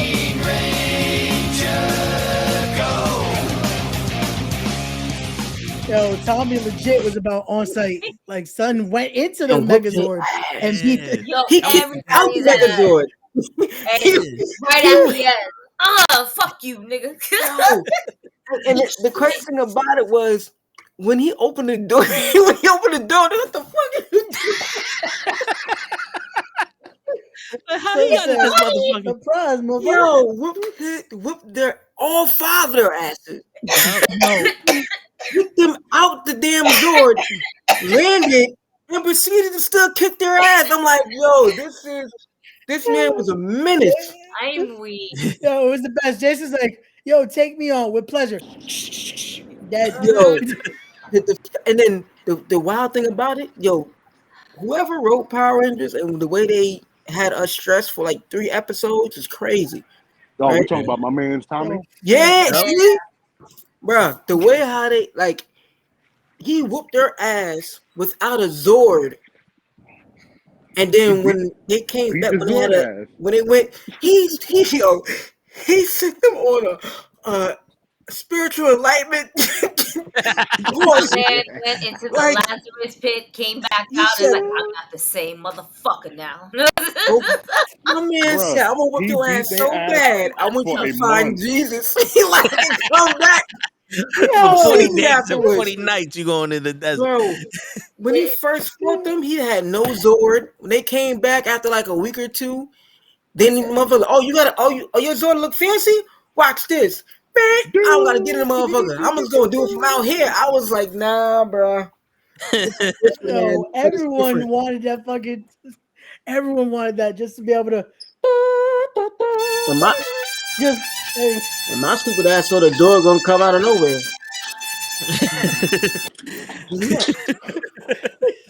when you believed, man, listen. And that's the best part about it. You actually believed this shit. Believe. One of the best movies that was low key trash, but you couldn't tell me nothing was Mortal Kombat. Oh, that movie was garbage. That movie was garbage. Couldn't tell me nothing. I was like, nah, that shit was Mortal Kombat. Nah, it's the first one, y'all. You can't justify for any other Mortal Kombat after the first one. After the first one, that was it. The first one, the first one set the tone. I was like, all right, that's it. Yeah. And now Annihilation was trash. Like, damn, bro. That one on HBO was like, the fuck? You had so much potential. My man just turned into gold. Like, wait a minute. No, I did not understand that at all. I was like, oh. My man shooting lasers out his eyes. He got a net come out his hand. This bitch is kissing motherfuckers to death, and you turn to gold. Yo, bro. When we sell you, like, how we gonna help us out? Yo, you know what it was? I was a Power Ranger fan. He was like, "That's it, battleizer." Yeah. Oh, that's it. All right, fuck it. Here we go. Yeah, I was like, With a nightstick too. He had a nightstick. I was like, that was it. My son was like, "All right, ready. Here we go." nope. Like honestly speaking, like in the martial arts culture, those are some badass weapons, but not here. Not when you got people with mystical fucking powers and shit. Yeah, when Goro's fighting your ass, shit, you got to split, bow, right in his nuts. Bro, that was the best. Man, listen, when they made Goro, once again in the 90s, when special effects was trash, they made Goro look really, really good. Yeah. I'm like, yo, animal mechanic look really good. Well, you know what I mean? Move so like a big motherfucker. Like, all right, cool. You right, you got it. Hit him in the dick. it. And ran. You know, Johnny Cage was one of the three little ninjas. He was lighting up the eyes. Yeah.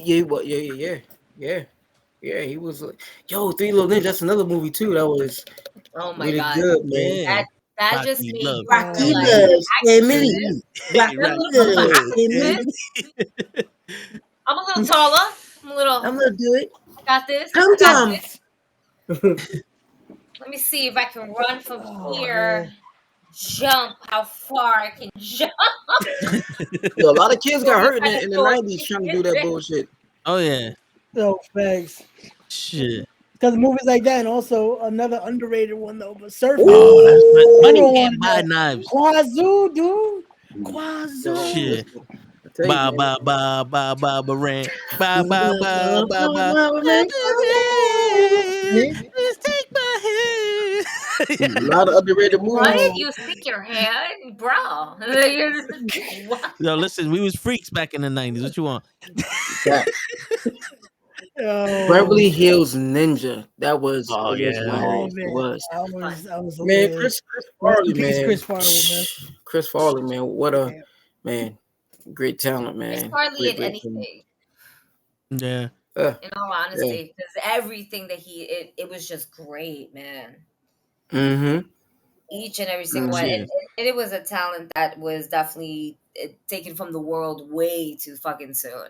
Yep. Yeah. Him and Robin Williams. Oh my gosh, Robin Williams. Bro, I was just watching clips about like the classic shit that he was just putting out. Even the stand-up comedy that he did prior to him doing movies. Yeah. Mm-hmm. Yeah. I remember they someone had sent me a clip of him, like he was only supposed to say like a sentence, saying like how this director is now directing commercials, right? But he turned that one line he was supposed to say into like a 15-minute bit, a 15-minute like commercial kind of sort of thing, but really 5-minute commercial role. But he had him there for like 15 minutes. Or just to stress the fact that if he could work with me and I'm hard to work with, and he's doing commercials now, that means commercials gonna be made. But it was just how his mind thought, and he did it on improv, didn't tell nobody anything. And it showed the director's poise, like, all right, Robin, come on, say the line. And he didn't get upset, like, God damn it, none of that. But Robin Williams, man, he one of the man.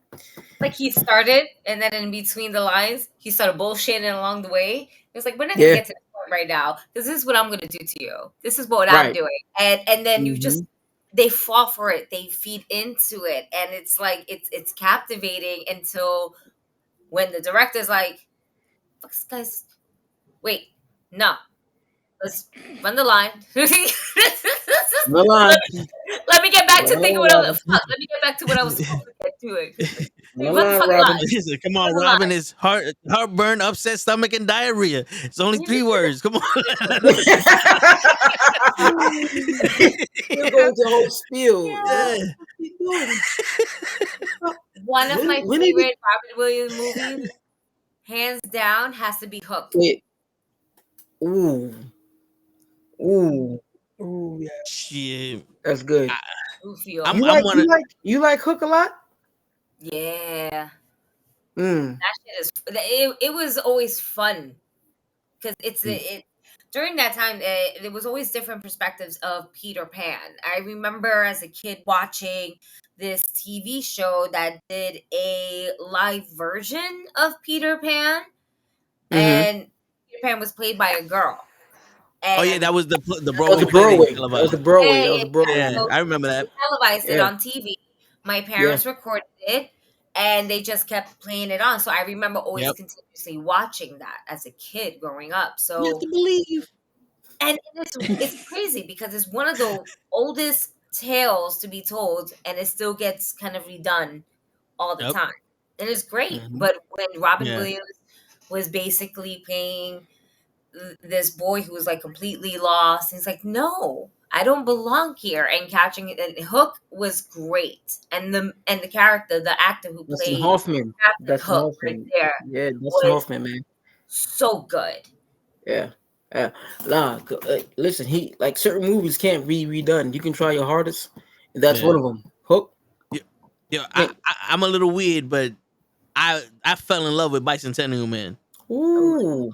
when he played that robot, the robot. Mm-hmm. Because to me, I knew he was funny as fuck, but when you get to actually see him act, it was Yeah. like, yo, this man, and you felt his pain, like you felt his pain a lot more than most people, and then you start realizing, like, yo, a lot of the comedians back in the day must have had some issues. Dark past. Yeah. No. Like shit. I don't know. To me, it's always Go Will Hunting. Like him and Matt Damon. That just their monologues in that's fucking. You know what? That was probably all improv too. To be honest, the way Robin be working. Yeah. Hey, just keep rolling. You got enough film? Yep. Get some more. Just keep rolling. You want to catch Cool. something? I got enough money. Yeah, I liked all those was really good. I liked Patch Adams and Jack a lot. Oh yeah, Jack was pretty good. Yeah. That was really good. Yeah, Jack was cool too. It was just like, damn, bro. Like he played some roles where a lot of I don't think actors today would do. Yeah. Because it's like they get typecasted. But he did a whole bunch of different things where he was just like, I'll take it. I'm a rocket. Yep. I mean, Mrs. Doubtfire. Oh, it was a drive-by fruiting. He did. What you said? It was a drive-by fruiting. When she threw the apple at fucking 007. Yeah, like this dude just did everything, man. He did that ain't Richard Pryor, Lenny Bruce, Rodney Dangerfield. Wow, that's how comedians. It's a pretty good list. George Carlin. Yeah. A lot of people like George Carlin, but they don't like George Carlin. They don't like to say they like him out loud. Oh no, I love him. It's because this is how I guess for some people he was very controversial, but still, you give him his credit because he was one of the best. What's the term for wrestlers when you talk about your personal life stuff? Was it the shoot? Shoot, yeah. All right, so my shoot name is Vincent. Okay. So he said in one of his stand-ups that a kid named Vincent will beat the shit out of a kid named Billy or some other shit like that. And when I heard that, I was with my mama. I said, "That's why you named me Vincent." You were tested to beat up a kid named Billy. That's it. After that, I was like, "See, he get it. This motherfucker know me and him like this." He gets it. Gets it. Nah, man. Yeah. Shit. I like a lot of people don't. Patrice O'Neal was another one. Oh yeah. He said a lot of things that women didn't agree with. Mm-hmm. That were funny as shit though. Yeah. Not because they were about women, but it's literally the simplest thing. It's like, hey, a guy can want this and you can want that, but the reason why he wants it this way is because this, and you come in and change this and change that and do this. It's like, see, he gets it. I mean, he had a joke about how his wife had told him to get checked by the doctor because he might be a diabetic. But he was like, but the way how he proposed a joke, he was like, want to hear a love story? He was like, so I was peeing on my wife one day, right? I was like, wait, what? How do you start like that? He like, oh yeah, I was peeing on one day. She tastes my piss and she's like, this shit tastes too sweet. Maybe we need to get checked. Like, I was just like, oh bro, how you just turn that into that's wild. That is wild. And he was like, yeah, now I'm a diabetic. He's like, yeah, but if my wife didn't taste my piss, I wouldn't even know. I'm like, wow. I did not know you can make a dirty sex joke into a health conscientious. How much piss did she taste that she knows? Like, wow, that was Word, that's genius. For real. So my question is, Where's the science behind this? It's just like buds. Do we take a sample? Do we like test it out in tubies? Do we just like boop boop? It is sweet, isn't that lovely? It's just like apples. I mean, I just need to know. Your piss tastes like pancake batter. I can see it. The Have you doctor, been drinking way take too blood. much Like, no, coffee you fine. lately? Wait. He give him a cup of piss. Oh no, there's too much sugar in this. Word, like this coffee? That's my piss. Whoa, wait a minute, hold on. There's something wrong here. Yeah, you didn't get checked out. Oh man, Guys, wow, man. Where did we take this turn? No wonder everybody got. Where And no wonder is- everybody got piss fetishes. It's for science. People need to Oh, be you know killed. what? Oh, Science. This should be What? science. that's the name of his stand-up special. I'm gonna watch Oh. it when I get a chance to. Oh man, I was like, wait. Yeah, I heard that. I was like, shit, we talking about piss.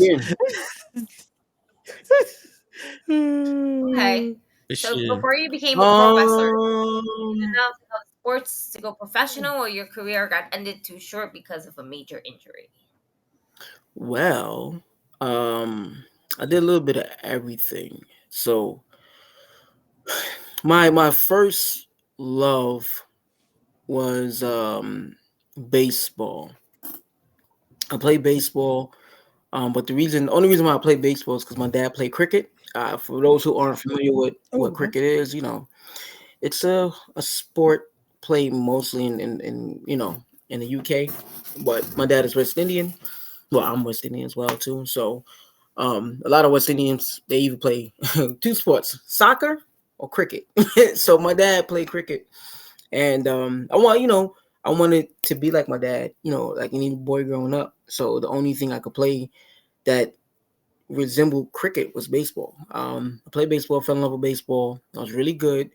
I started playing, but I didn't have enough friends who played baseball. All my friends played the hood sports like basketball, football.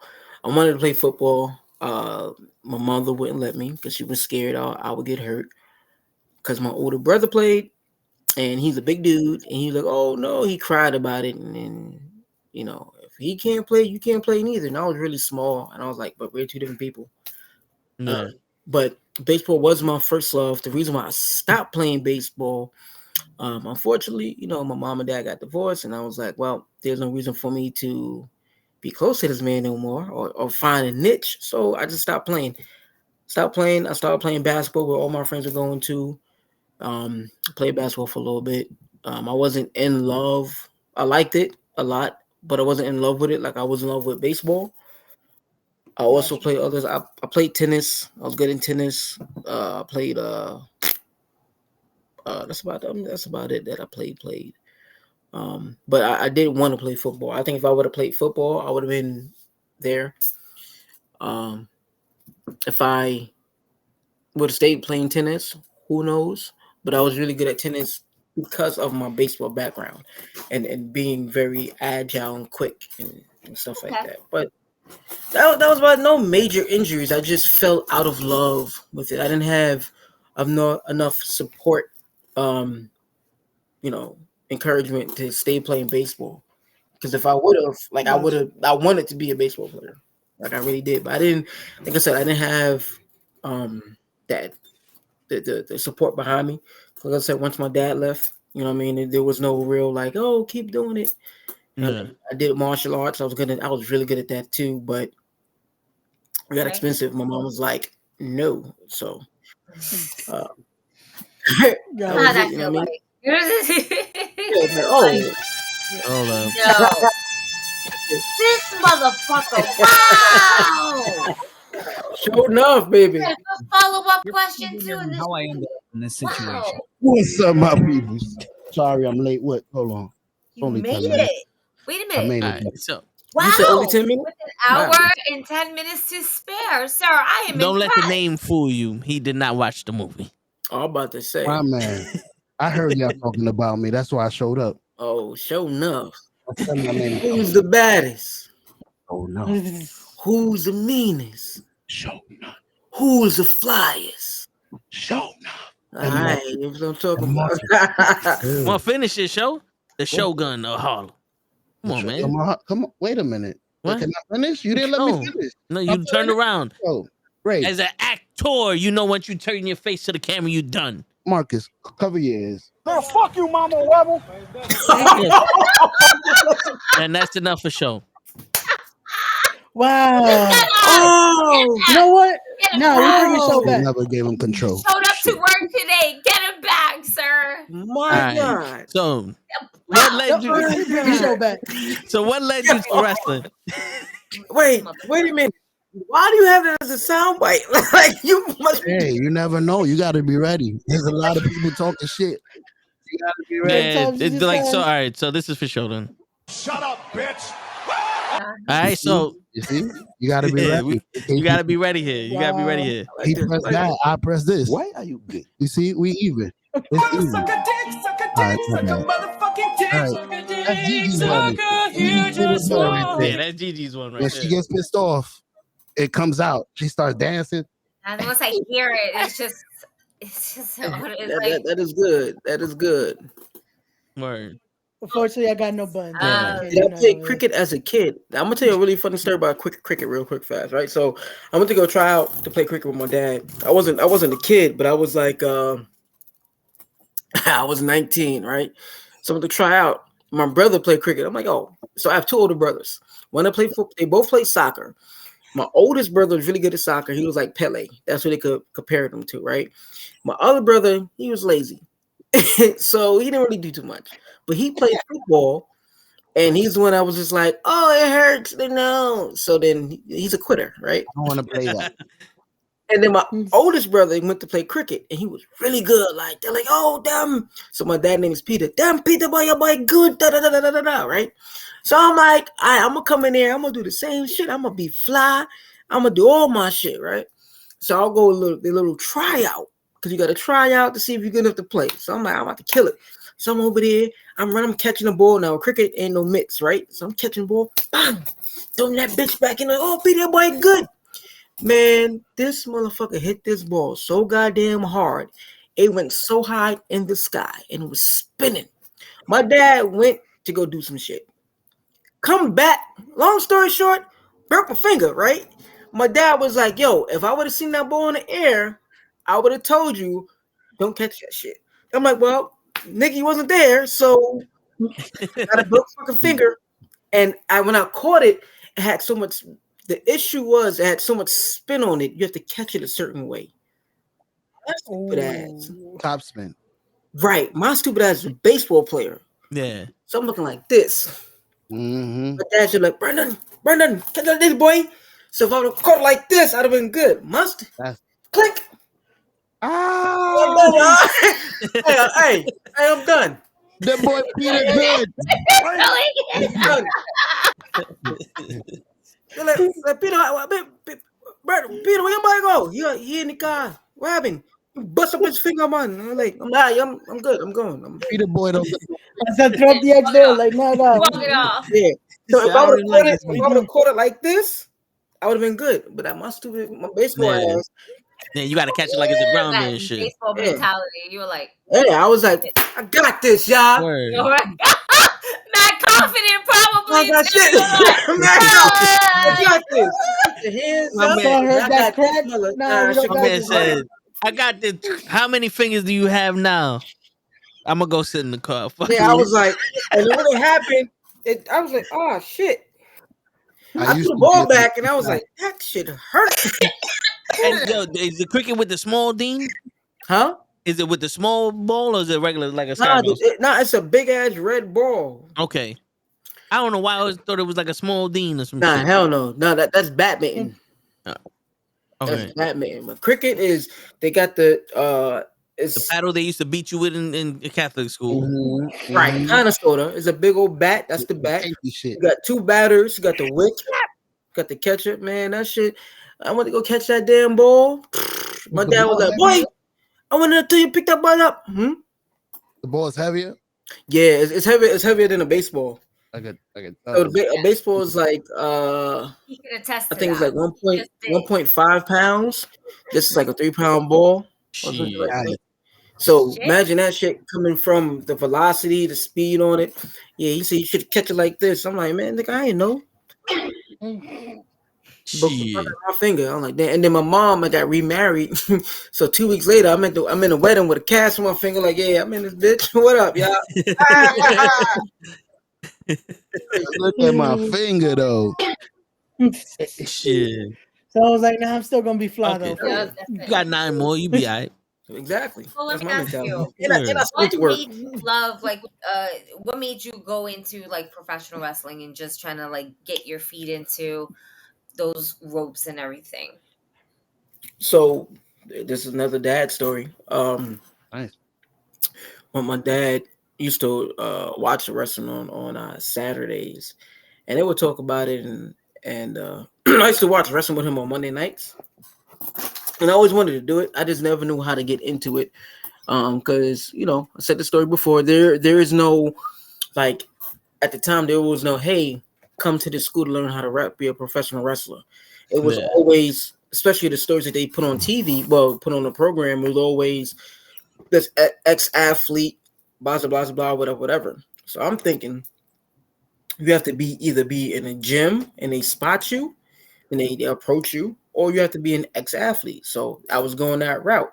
I was like, all right, cool, let me go that route. So if it, quote unquote, fails, I'm really doing what I really want to do and be a wrestler. So there was no clear and evident way how to become professional wrestler. Now you got a whole bunch of schools opening up everywhere. But back then, you will have to go to like not hick-ass, but like, hick-ass places. Like I would have to go to like West Bubblefuck, PA.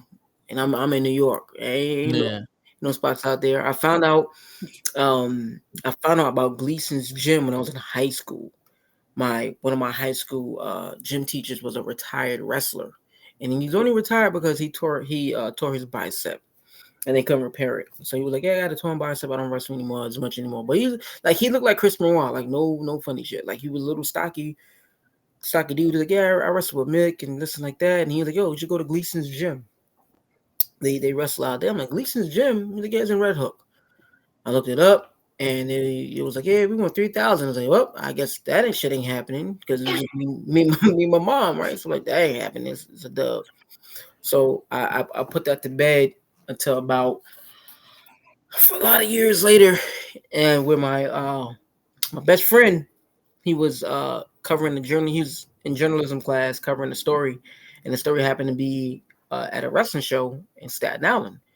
And he was telling me about it, and he's like, yo, you should come down. I went down. And then the rest is history after that. So they say. Nice. Yeah. So one night and you fell in love, basically. Yeah. Yeah. I mean, it wasn't really one night. It was just the culmination of just watching it with my dad and then with my brothers, and then them forcefully buying me toys. That was wrestling toys. Like I had the Hogan shit like this, the King Kong Bundy like this, and then you just start watching it on Saturdays, and then it's like, oh damn, I like Macho Man. You know what I mean? I like this person, I like that person. I like Junkyard Dog. That was dope. Yeah. It was always fun to watch. I like Junkyard and this. So that's how I fell in love with it. But then what really made me like, that was how I got into it. But really made me love it was like once I started seeing Bret Hart. Ooh. Because I mean young Bret Hart, not like. I'm talking about young Bret Hart Foundation. Hart Foundation. Yeah. When I see him, I was like, hold up, you kind of cool.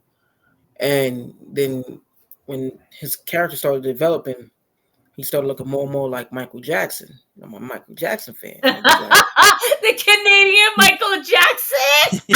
Wow, I didn't think about that. Yeah, he got the streamers on his jackets and all that shit. Yeah. The hair. I cannot unsee that right now. I said now it's gonna be the connection forever. Now, wow, like, the best there is, the best there was, and the best there ever will be. Yeah, I like this. I like this Bret. This Bret is nice. So that's what did it for me. It was Bret Hart. That's why I like a lot of. Yeah, Bret Hart is a guy. To me, he's a man. He's and then when I found out he like black women, whoo. My brother. That was a 7 point. That was it. Like, Wait. Hey, there we go. Question: Bret Hart, can he be prolific? Hey, you know what?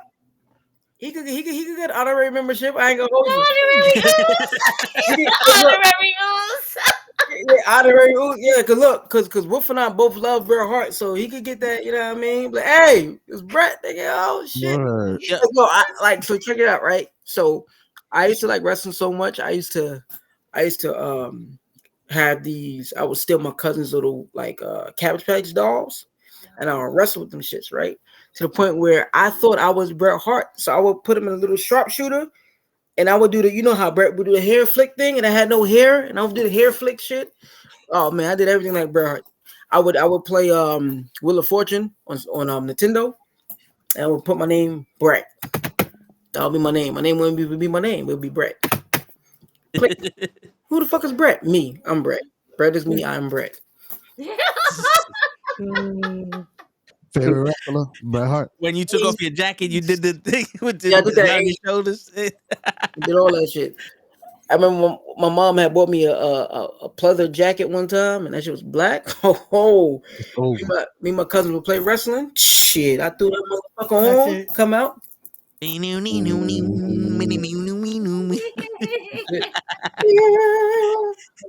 That's it.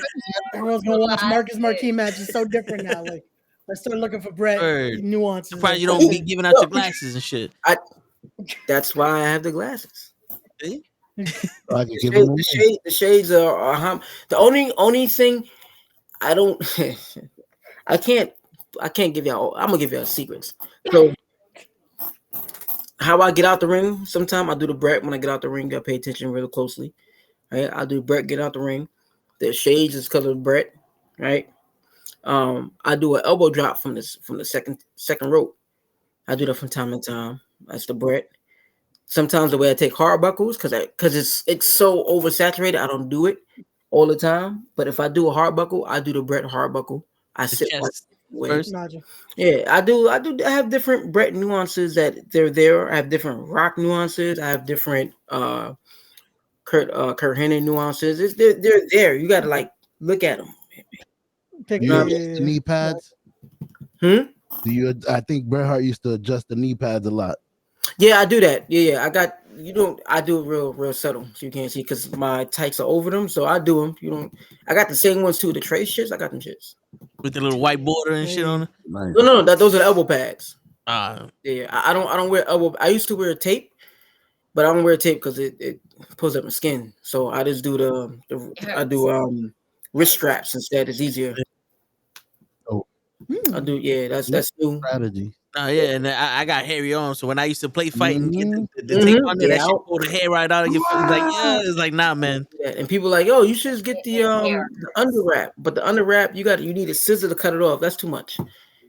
Yeah, I'm good. Done. You know what I mean? I don't got no sweat marks, no skin discoloration. I'm good. That's it. There you go. Shit. Like Bret. I do something else like Bret. I forgot at the moment. All good. So I don't want to ask because again, you had so many sports that you were doing that you had that love for. What was it for wrestling though that made you decide, you know what, we're keeping this going though. This is what we're continuing as the passion. That wasn't just I love this, so let's try it out. This was we're when keeping people it going. told me, yo, you're a good actor, you should be a wrestler or some shit. I'm like, pow, there you go. I would do things like I work in a restaurant, so I would do things where people will open the fridge as I'm walking by and act like I got hit, but it would be so quick and so real. They'll be like, "What the fuck? You all right, motherfucker?" But no, I'm good. They're like, "Yo, what is wrong with you?" I'm like, I don't know, I'm bored. I don't know. Son was selling always, just like always selling. I'm always selling. Yeah, always selling, and that's the thing. So, and I used to want to do a lot of things. I used to want to be on a sitcom. I used to always watch Disney Channel. I used to think I was fucking Will Smith. I thought a lot of bullshit, but I wanted to do something with when it was like showmanship and being on the stage, acting and everything like that. So, I mean, wrestling and acting going hand in hand now. So hand in hand, yeah. So Yeah. I'm after I had a bunch of people tell me, yo, you should do it. You should be a wrestler, bro. You should do it. I'm like, I don't know. And then when I got that phone call a year later, I was like, yo, I did this. You should come down. I said, bet, I'm there. And then that was that. That was solidified it, having that outside confirmation. I used to do stand-up comedy too. Okay. Yeah. I told you I did a lot of things, man. Yo, for real. Where did you find the time to do all this shit? What, man, I'm Caribbean. You don't know we got 18 jobs, brother. No, I hear you. I don't even have time to fucking wake up in the morning. I have 2 right now as you see. That's how I tore my pec, honestly. I didn't tear it because I tore it because I was doing too much. You know what I mean? Like I do about to show you the shoot ski. I do a double on Mondays, a double on Tuesdays. I'm off Wednesday, Thursday, double on Friday. I work one job Saturday, work another job Sunday.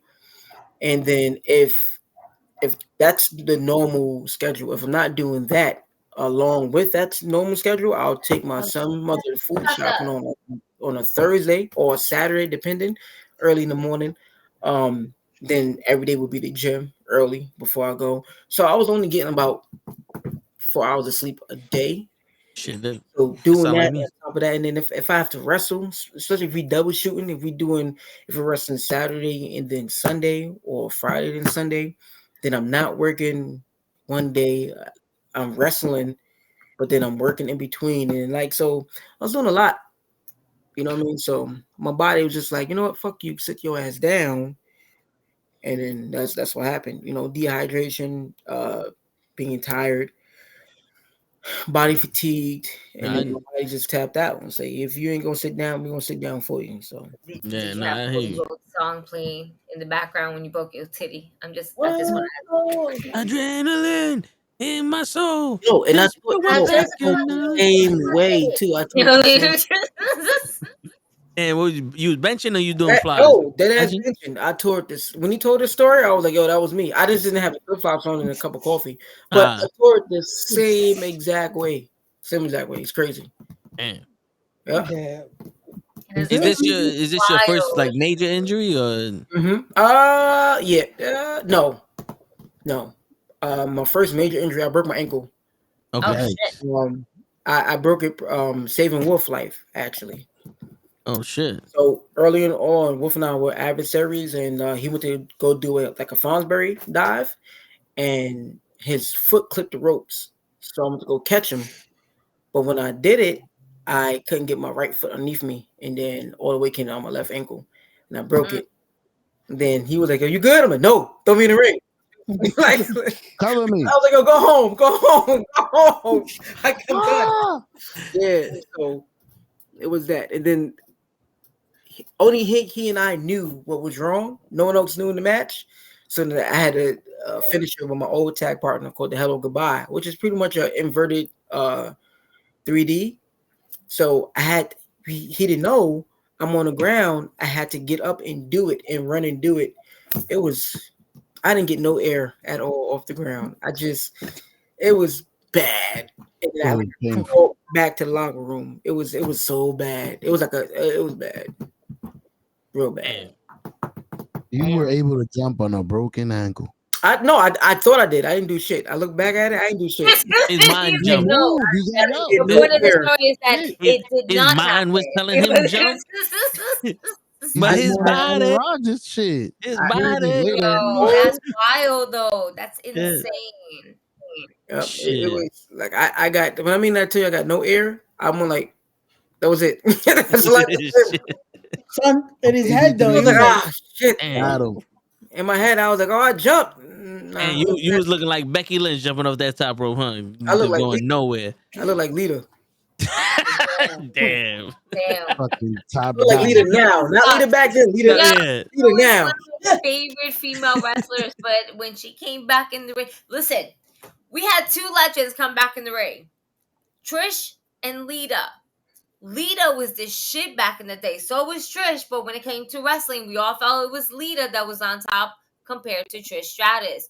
But when you come back now, Lita done forgot, but Trish didn't. Well, and remember, Lita did have that neck injury. Diving now, Man, looking it's hard. It's a hard pill to swallow. It is, As a man. it's a hard pill to swallow. Yeah, that neck injury really did fuck her up though. She probably was like, I blame it on two things. I blame it on the neck injury and Stone Cold. You know why? That's what I was going to say. Okay, wait, why Stone Cold? Yo, when him and Triple H OD'd and they was well on them and Jeff Hardy, when Stone Cold was going in on that chair on her back. I remember he whooped her ass. But you know how she hurt herself though, right? I know she hurt herself, but I blame it on Stone Cold too, bro. Like he went down There's different ways of being hurt. No, but she was doing herself. She was doing her own stunts on the TV show she was on. I think it was I forgot what TV show. Hurt, but there's also emotionally got hurt when you get burned. Lives out there, like But it's crazy. She's doing her move on the set of a TV show, and she breaks her neck doing her move. But she never really jumped. If you go back and look at it, she never used to jump. Yeah, the only time she jumped one time when she was with S.A. Rios. She actually jumped, and I think she didn't like the way she landed, or it was too rough for her. She was like, "I ain't gonna jump that high ever again," and she never did. Yep. She would do it weird ass, stupid ass, backwards. Yeah, I'm gonna fall backwards and put my feet above me. Yeah, like I remember when her and S.A. Rios debuted on Raw. I'll never forget it. They was like, "Oh, who is this? Who is this?" You know, Jim Ross, who is this? And she gets on the top rope and she does this beautiful moonsault. Like, oh shit, that was the last time you seen that beautiful moonsault. Yep. Like, oh nah, fuck this. After that, it was torpedo back. I love how the video game though. They kept that animation. They made sure it's like, we getting the OG. There wasn't much. Listen, there wasn't much to be trained on, and it wasn't all that. But she made an attempt. All right, I'm gonna have to defend her. She defend her now, but I will defend her back then. All right, because not for nothing. Shut the fuck up, dog. You got a dog? No, the fucking streets got the dog. You think I got money for a dog? I'm too busy collecting. Sound like it's in your house. Your mic is awesome. Yeah, the Bronx got mad dogs though. I love dogs. Don't get me wrong, but word, I thought you had a dog. I'm like, yo, let's get out your office. She's hanging it out the window.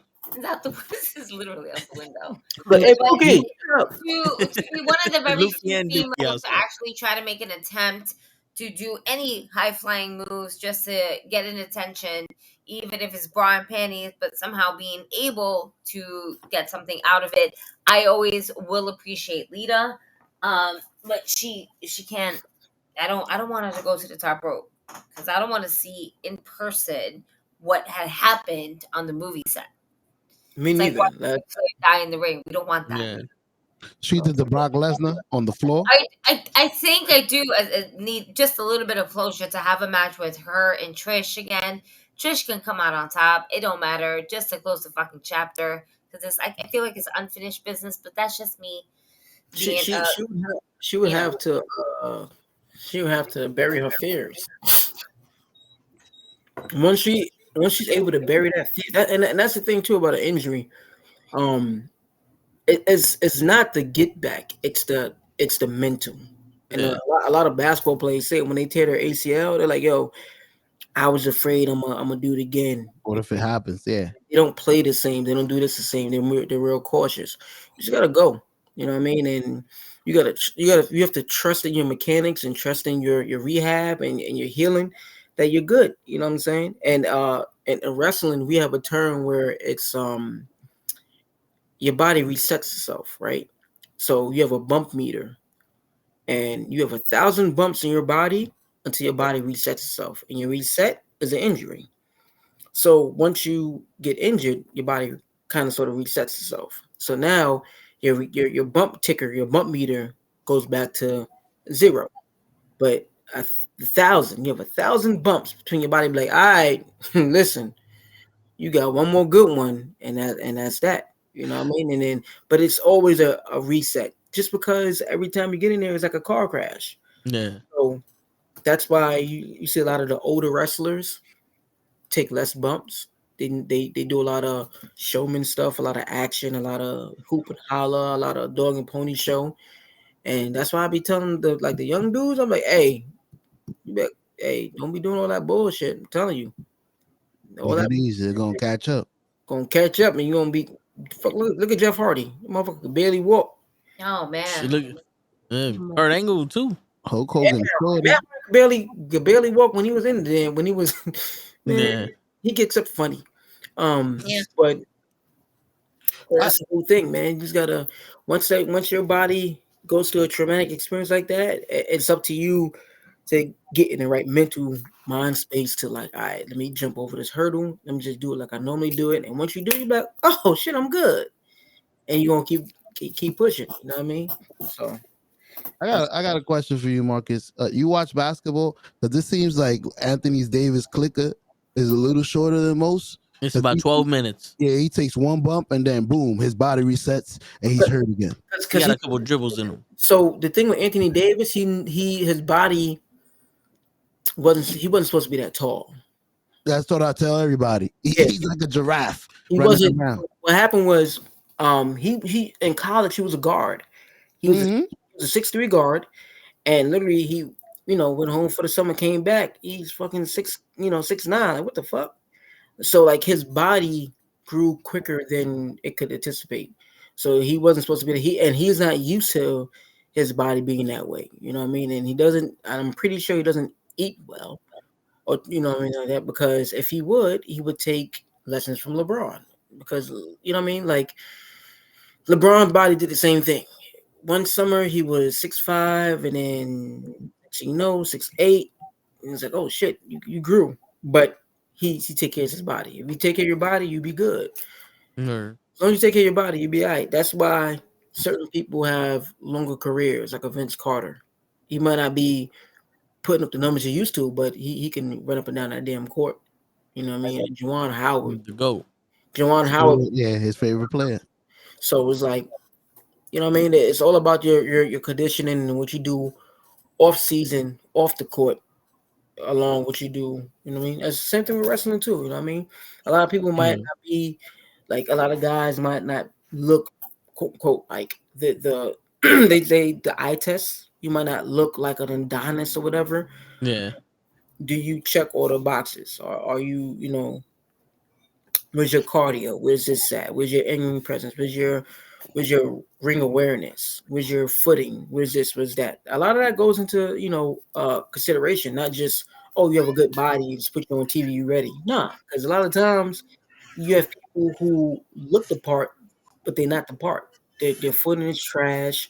Their timing is impeccable. It's really bad. You know what I mean? It's just like, well, atrocious, not impeccable. It's atrocious. Their footing is terrible.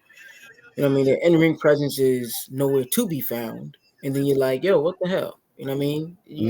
Someone can have the look, have the it factor, but they don't have the intangibles to go with the it. It means nothing. Yeah. Just another body out there. That's all it is. You're talking about Eva Marie, just in case. Right. Oh my! They brought her back another time, and look what happened. I didn't even know she left. I don't know how she left. I can't deal with that. I see Gigi's face. No, that's a solid no. I got to ask you a question. You think she would have been better as a? Well, first and foremost, did you watch Total Divas? Yeah. One. I'm married. I had to. Do you think she would have been better off as a blonde than a redhead? Hell no. I think she would have been lost in the shuffle. Yeah. As a blonde. Yeah. I used to love that. Right? Yeah. I like, if you look at her from the front, it's like, all right, cool. Then you look at her from the back, and it's a board. She ain't got nothing sticking out. You know what I'm saying? Like, there's nothing. Come on, toe tag. You're talking about the wrong shit, brother. Word. We talking about in-ring ability. She has none. And This is all she could offer. Thank you. That's why they hired her. You took the WWE did not treat women with the most respect when they were there. That is true. You know what I'm saying? Like That is absolutely true. we had talented women doing bra and panty matches. Okay. Now hold on. You say that, right? Yeah. Other than Jazz and Luna Bashan. Jazz, Luna Vasan, and Ivory. What other talented women were there? Victoria was a hell of a talent. Molly Holly. So well, you said Ivory, but Molly Holly was doing bra and panty matches. They put her in a superhero outfit, but go ahead. You asked me who was there. You didn't ask me who was doing bra and panty matches that was talented. Who's doing bra and panties matches? Oh, Sable. The fucking That no, actually Sable work. wasn't doing bra and panty matches. Sable was just out there naked. Yeah, but Jacqueline was doing the bikini contest. Yeah, Right. that's why I was like, You know, I can't count Jacqueline because she was doing the bikini contest, but she still put in work in a wrestling Jacqueline match. knows ass was alright. She was looking like a little bodybuilder. She looked good though. Does everybody remember the titty slipping out? Just like whoop, I do. when she was in Marquee. Yeah, Yep, I remember that. I mean, my she dad was had, like, where? Go up there, this was her bikini. I bought this shit on eBay for $15. This was Yo, word. Jacqueline's bikini. You know what? You're giving it too much credit. Way too much credit. Sir. Yeah, Word, that would have cut me. even then, like even though they're still on TV as talented, like you had Trish Stratus in bra and panties talking about fucking You get have Luna naked. This man is, you know what I'm saying? Like bra and panties, and you know she Miss just looks Kitten show her tits. You even had Mae Young showing her tits out there. That was No. But You know what wait, I'm saying? Mae Young was like, I want people to see my titties. Oh yeah, she was. Like, she must have been drunk or something. I remember. I don't know if that was I don't know if that was more so Vince or her, but she's Oh no, yeah. I mean, I don't think Vince would have told her to do that. Vince shit, wanted to see them titties. well, Vince didn't want to be. Vince didn't want to be the father of Stephanie's babies. Vince is If Vince is gonna see any old lady's titties, it's not gonna be May. All right, it's not gonna be May. Vince It's gonna be McMahon. Moolah. I'm just saying. Vince McMahon is a wild man. Okay. Yeah. Yeah, look at that mustache he's growing. But Listen, don't he look like Dastardly from the Wacky Incredible Racers? He just missing the dog and shit. Yo, that's all he's missing. The fucking Wacky Racers. I remember that. Yeah. Looks like the fucking little Mexican guy in the hot sauce. All right. He's a madman. I'm gonna tell you a quick story why I know for. All right, let me ask you a question. The Roman Reigns storyline when Roman Reigns when his leukemia came back, you think that was work or you think that was true? You know what's funny? You know what's funny? I work in the hospital, and one of the dudes I work in a cancer building. One of my coworkers, he actually does. He works with the patients for the doctors and shit like that. He was telling me he thinks that Roman Reigns was full of shit when he said he had leukemia. Because he's like, there's no way this man's going through dialysis and all that shit looking that good. And like we see them, but this is him. Not one strand of hair. Bleep. Now here's my thing. Right? Yes, he might have had leukemia when he was younger. Maybe, possibly, right? For it to come back and be aggressive like you said it was and everything like that, I think it was a Vince idea to get Roman over. Because honestly speaking, you can't boo someone who beat fucking cancer. Yeah, if you do, you're a fucking asshole. Like, yeah. We're going to call it this. You're an asshole if you do, right? You never been to New York. Right. The reason why I also said it too, love him. Daniel Bryan, neck injury was never that serious. And the inkling to that was when Daniel said on Talking Smack to the man, he's like, oh, I can't wrestle, they won't let me wrestle. And I was like, this is Vince's idea because he's a madman. No, he's a madman. Adam Rose told me when he came to wrestle one time, right? I asked him a question. I said, yo, what is a rosebud? Do y'all know what a rosebud is? Hell yeah. So does Gigi. Listen, the only rosebud I know is from a black and white movie called Citizen. All right. My bad. But Vince McMahon's version of a rosebud is a fucking retard in a costume, just dancing around, having fun, as if they're on shrooms. Shit. Vince likes ripping people, right? So he thought it would be funny if he could have everybody. Well, toe tags. Rick, I know what rosebuds are. No, I can obviously the WWE version or just what an actual rosebud? No. What the term rosebud is? No. So a rosebud is how your anus looks after anal sex. Whoa! I'm sorry, that's not what I meant. I thought it was just like weed, bud. Nah. So Vince McMahon thought it would be funny if he had everybody say "I like anal sex" without saying "I like anal sex." Hence, oh my god! I want to be a rosebud. Yes, he's a fucking madman, bro. Oh my god! He's a madman. He's a madman, bro. Lana! He's a madman. Backwards! Telling you. Yeah, rosebud. That's why I think there's nothing this motherfucker wouldn't do. That's why I'm like, nah, man. That's all Vince. He had Kane have sex with a dead body. Like, bro, he's a madman, bro. He thinks this shit is funny. I mean, we should know these things when he suggested to be the father of Stephanie's. That's what I'm saying, bro. He gave birth to a hand. He's a madman, bro. Listen, birth to a hand is something. Surrogating your own fucking child, and then just like you fucked your daughter to have an heir to the throne. What? No. Yo. He's a madman, bro. He's a madman. This is the same dude. It's entertainment. Listen, this is the same dude that told Shawn Michaels to tag up with Jesus and he fought Jesus and won. This nigga is a madman, bro.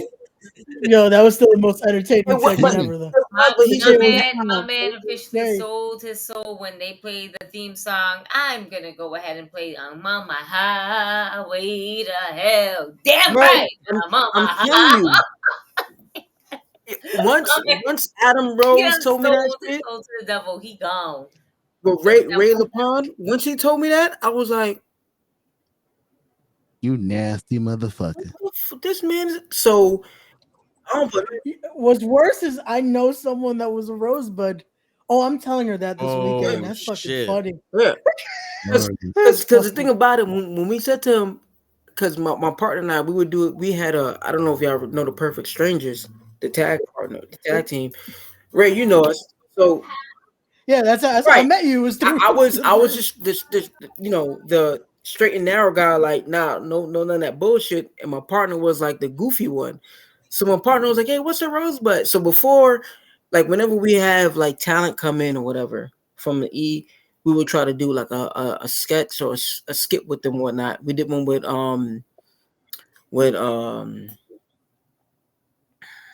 what's his dude name again? Aaron Stevens. We did one with him with Damian Sandow. We did one with Damian Sandow. We did one we try to do one with everybody who comes in if they're willing to do it, right? So when we did one with Ray, we was like, "Oh, we're gonna ask you, can we be rosebuds or whatever?" He chuckled. I was like, "Oh, what the fuck is a rosebud anyway?" He was like, "You really want to know?" I'm like, "Yeah." And he told us. I was like, "Holy shit." You nasty motherfucker. And he was like, "Yeah, that's what it is." He's like, "Vince thinks it's funny." I'm like, "He's an asshole." He goes, "I agree, but it's funny though." I'm like, it's low key. He's sick. Low key, it's funny because everybody's like, "Hey, I want anal, yeah," and it's just like, oh my gosh. And then the little kids are saying it, right? So Vince, he used to be in Gorilla. He said he used to be in Gorilla cracking up because he thought it was because it's a rib.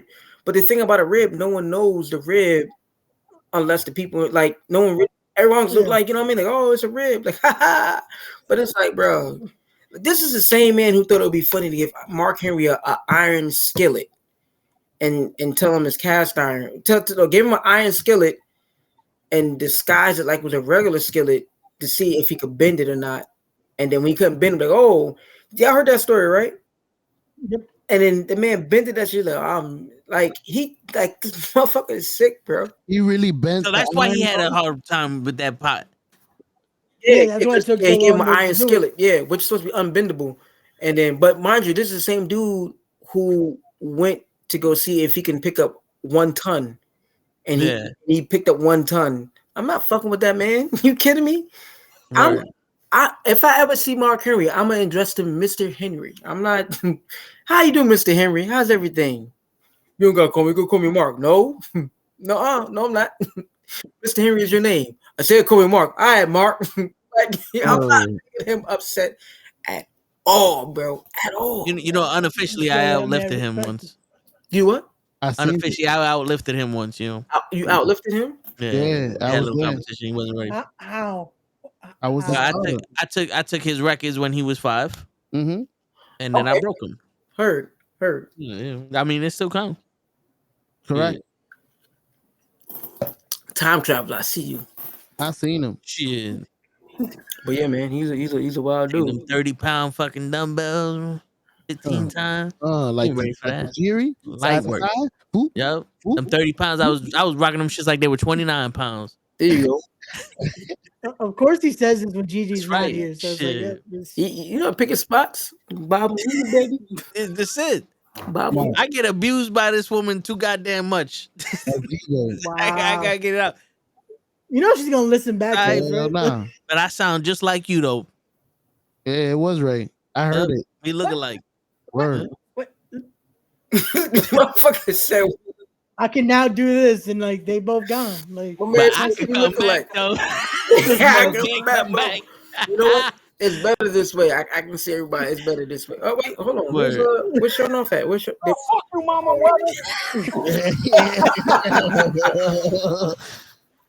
I love how I had the button ready. Word. Oh, I'm man, back. Yo, can we zoom in on Gigi? Did Gigi change her background? That shit look dope. You didn't see the group? You don't look at the chat, do you? It look fire. Yeah, she got all her figures on there. The Funko Pops. Yeah. Go ahead, Gigi. I see you. Yeah, she fixed it up after. Yes. I had to get my chips in guac because I got the munchies. Bro, got the munchies. That's been up, and yes, you are very late to the group chat all the time. I might be late to this conversation, but you I'm late stay to everything. bro. Yo, Like, we be putting up shit like news, and like 2 weeks later he puts up the same news shit that we put up. Hey, listen. shit.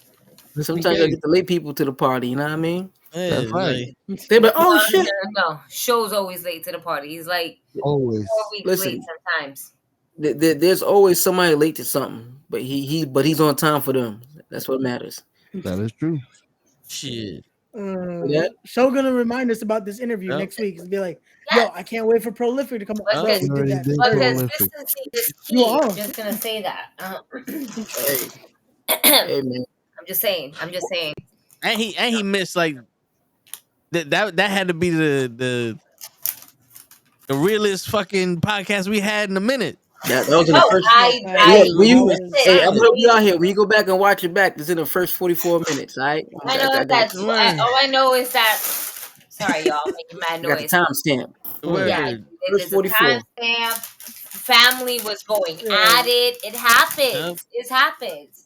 But me, Ray, and Gigi were just sitting there like, what happened? Yo, Toe got the pop. Fuck you. You was eating popcorn, nigga. Like what? Like who was eating my chips right now? Oh, what had to you watch the Yo, podcast you over. missed it. Auntie and Wolf. I was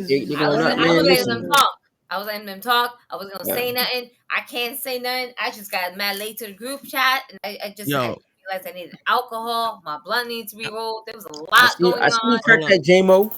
Yep. Oh yeah, we got the sound of Knucklehead. They my order. Thank you, Uber Eats. I appreciate y'all. Nice. There you go. The sound of Knucklehead. Glue, glue, glue, glue, glue, glue, glue, glue, glue. Where she pours that JMO. Yeah. I had the fucking mic on mute today because I was like, nope. Yo, I'm still a little confused, but if you're gonna take my advice, the Pathmark chicken is kind of like KFC chicken, but it's cheaper. With the Hawaiian bread, you get the oil from that shit.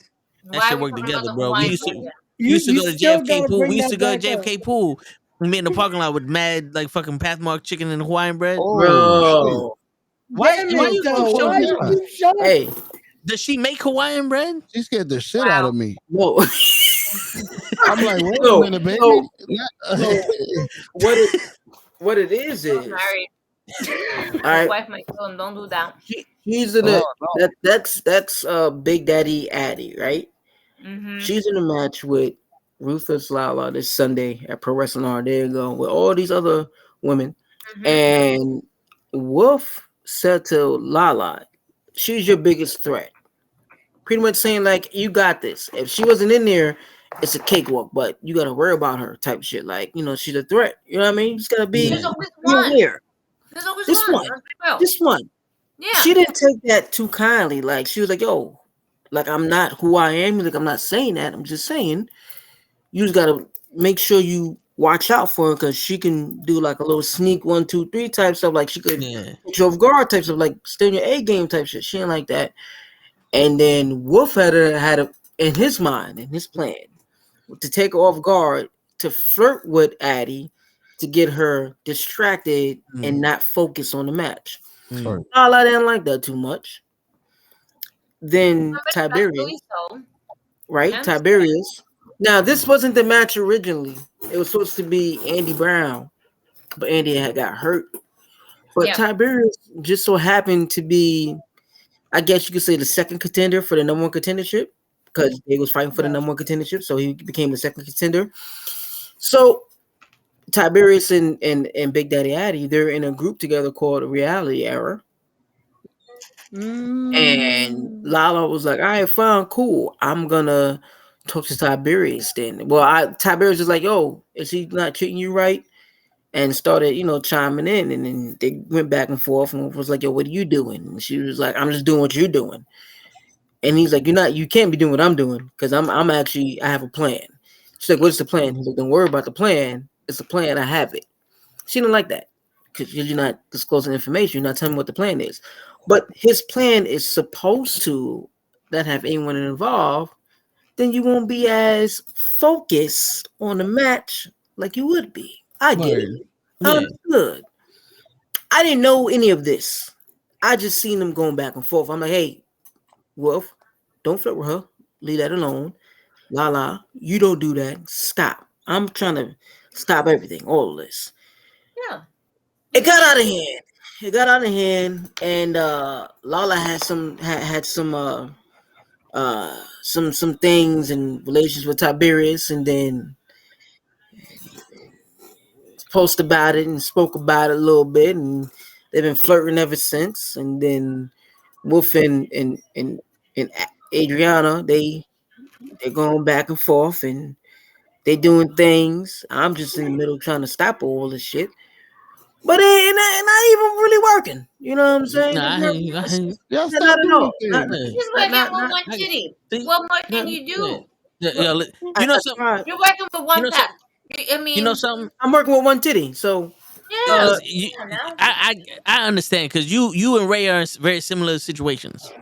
See, I have a plan also. And Gigi don't know the plan, but she gets mad because I don't fill her in with the plan. And I'm gonna tell you the plan. Okay. My plan is to have someone pass Mercedes Monet my number.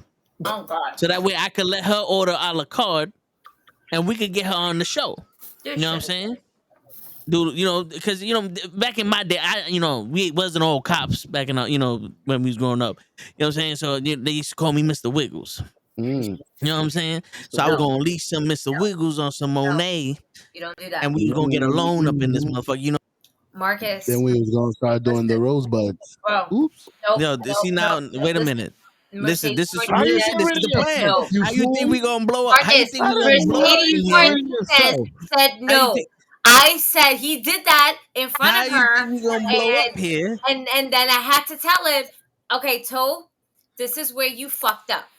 This is where you fucked up, and now we have to walk. And now I had to speak French. I said we have to pass. We have to go now. Wait, you talking about Mercedes Martinez? I'm talking about Mercedes Monet. Yeah. Because I got an autograph from Mercedes Martinez right after she fought Lala. You said this to a Mercedes, right? Yeah. No. Wait, shut up. All right, you said this to a Mercedes, and then you said Mr. Wiggles, and she just looked at you. No, that wasn't. That was what it was. No. You did that. Mercedes Martinez. I got an autograph from Mercedes Martinez the night that she fought. And you did, Ruthless but you did the Lala. wiggles. You did the And wiggles. she goes, "What's your name?" I said, "Put it to toe tags." And she goes, "Toe tags, like the shit they put on dead bodies." I said, "Yeah." She goes, "Why they fucking call you toe tags?" I said, "Because I kill them with cuteness." And she's like, "Get out." Because I like feet. She kicked me out the building. But then he did the wiggles. He was like, and then he was like, "Yeah, the wiggles." Like wiggles. He did the wiggles. My picture, and she put And a I little was heart like, there. no. I'm like, you know what I'm saying? I'm just saying, We're trying to the plan protect. worked. I'm trying to protect my friend, and he doesn't understand that. Now I'm trying to get the email from Ring of Honor. I feel like Martinez you know, on here. this is a Lala and Wolf situation where it's like I'm trying to save him from himself, but he doesn't want to be saved. Right. See, no, but I'm willing to go into the lion's mouth for y'all. Like I'm putting myself in danger for this. I would see you if you get Mercedes Martinez in here. That links to Mercedes Monet in here. That brings more Monet for everybody that's in this shit. And you know what I'm saying? I got the ape in there with the tambourine. You know that was pretty good. That was pretty good. I like how you brought that together. It ain't gonna work, but listen, it's a circle. My shit always works sometimes. Sometimes it's not all the time, and all the time is not good. So I like how you pieced that together. That was smooth. Yeah. Mercedes Martinez bring the Mercedes Monet. The Monet gonna bring more money for that. That was smooth. I like that. That was smooth. Yeah. I got a BS and BS. The day it worked. A lot of BS. I would be like, you know what? You did your thing. I admit when I am wrong, but there's just a lot of times you do that. I'm not wrong. I got a B+ and BS. Yeah. My child curses you out, sir. You see the dilemma I'm in. I see you.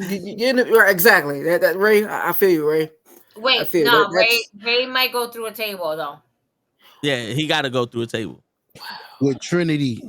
I would protect him, but Ray canceled me on the last podcast. When you gonna kick me out? He didn't cancel me. He threw me out purposely. And what'd you do? Just like this. Yeah, just like that. You see? He just like how he did it just like that. It was Ray again. Ray did it again. That was not me. It was you. I seen it. This time I know it was this fucking fucker too. I know that. I see him. I know the plots. I know better than that. But no, because it was just me and Ray. I knew it was Ray. He was caught red-handed. And he fucked up. He just threw me off the pod. Completely off the pod. He went in on the business for himself. Nope. Unbelievable. Come on, Marcus. Pretty simple, Marcus. You're fired. Get out of here. Congratulations, you played yourself. That shit is crazy. I think that soundbite is one of the greatest soundbites of all fucking morning show talk shows. Congratulations. You played yourself. Played yourself. Now I'm the only one here, always standing up for you, and you did that to me. Oh yeah. But it was part of the plan. It was part of the show. You legit said. Hold on. We got to do this. We gonna play it back. We can explain. Hold on. Me and Mark is gonna have a talk right here. He gonna kick everybody off again. I'm trying to talk to Marcus. Okay. So she said she was done. She was out. You hit the. So I kicked her off for a second. So it could, for the joke, for the comedic effect. Like you get what I was trying to do. But again, I'm trying to. I get it. I get it. Like, we have a plan. Like if I could have did it, I would have been like, yeah, I'm out. Boop boop, and it came back in. But I had the capability. Like it would have worked. It got me laugh. It made KJ Mack laugh. It made Gigi. I get it. It was a good time. I get it because when I made the joke, like fuck that, I'm out of here. I can't hit it and come back because if I hit it, I'm gone for real. I'm gone. Like I can't come back. I was gonna say I brought you right back after. Like it wasn't like I just left you in the waiting room. See, this shit off mad. Look at him, he mad. No, see? I'd have never did that to you, Gigi. Not for no laugh. Yes, he would have, because he did it a minute ago. Nah, she hit me before. She hit hard. I don't fuck with her. Yo, you know I tried to take my shirt off at one of the events in Battle Club. What? They wanted to fuck around. I was about to fuck T-Pain up. Shit. Who T-Pain? I don't know. Some dude looked like T-Pain in the crowd. Remember when they were talking shit about Cosmic? his 4 boys and Kenny were talking shit about Cosmic. I had to defend her honor. I was gonna take my shirt off like a man and handle all 5 of these motherfuckers. And she smacked me, feel my arm. I couldn't feel my arm for about 20 minutes. I was like, nah, you know what? Nah, That's that Spanish mama shit. Yeah, that's that Monique I hit. Yeah. Hey, I would say this. Yeah, but you know, it'd be crazy if y'all all were in the same location, right? We spoke about that so many times. And then, but no, same location, but like different rooms, right? And then, but then like someone will kick somebody out, and it's like a little heated conversation, and they kick him out, and you see him coming like side screen, like stage left, motherfucker, you on? Kick me out! Oh shit! Protect them in the room. That should be that, and people were like, "Wait, they in the same fucking spot? Like, huh? What the fuck is going?" We famous, y'all. It's over. That right there would be a mind blowing thing, because it's like each one has a different set, and you can tell the set is real. But if you close one person out, I'm like, oh, they're gone, they in their house. But then you just enter in stage left or stage right. Like, oh shit, they still there. Like that, player. Motherfucker. Sure, right there, yo. Why I'll you be doing quick me like? with a Nerf gun. Let's go. Yeah. Oh, a Nerf dart to the side of the dome. Yeah, so the fuck? Back in his dome. Okay. Oh shit, she A said Nerf dart to the side of the dome.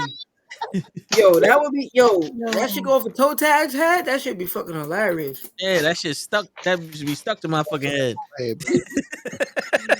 at? I don't even want to get him at the head. I'll get him at the shoulder. There you go.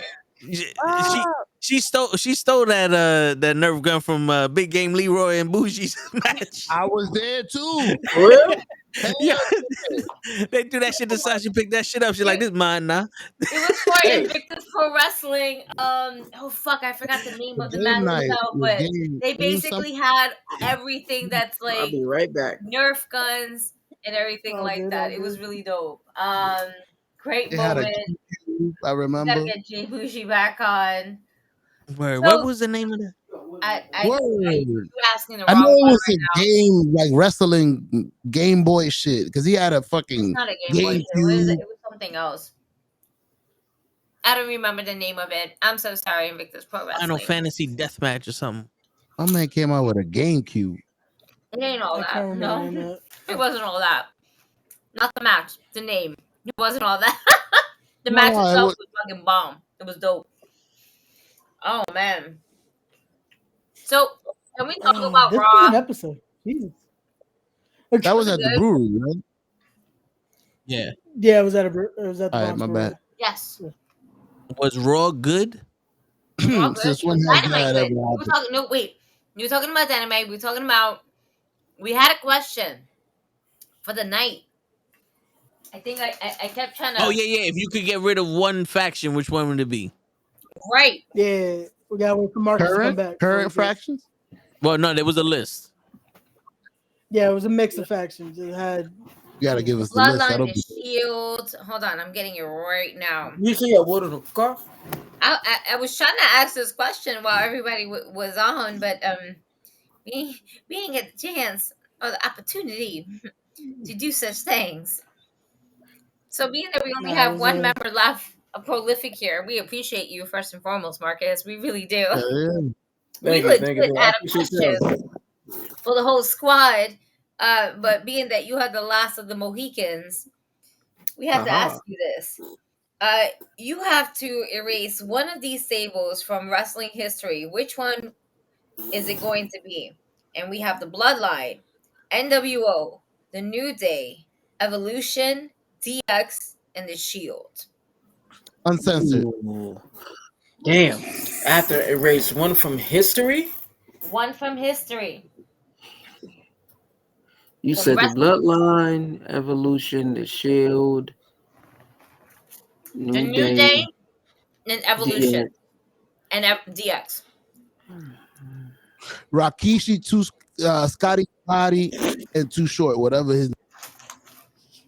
Are you active, Joe? There was a list. Out of that, I would say,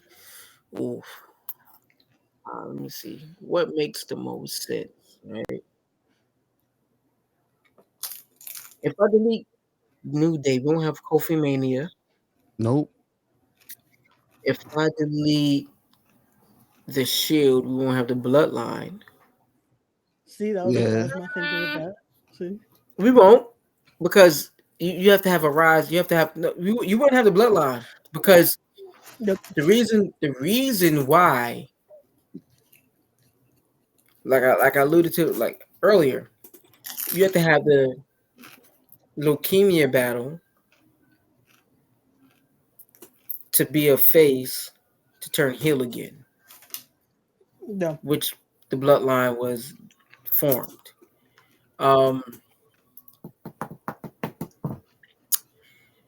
If you don't have DX, you don't have the New Age Outlaws, or you don't have anything. They say you don't have anything. Yeah. If you don't have Evolution, you don't have Randy Orton, and you don't have Batista. I could deal with that. I can't. But you, I know everybody. I mean, you would have Orton. I don't think you would have Batista. Now, without Evolution, you don't have Randy learning right under Flair and Triple H. That's true. Remember, they got to But ride then together. again, without then that, again, you know what? You're right. If there was no Evolution, it would be Randy and Mark Jindrak, and from what story said, Mark Jindrak was too immature. So you wouldn't have a Randy Orton, you wouldn't have the John Cena Randy Orton feud, you wouldn't have Legacy, you wouldn't have RK Bro, you wouldn't have the RKO out of nowhere. You wouldn't have a lot of things.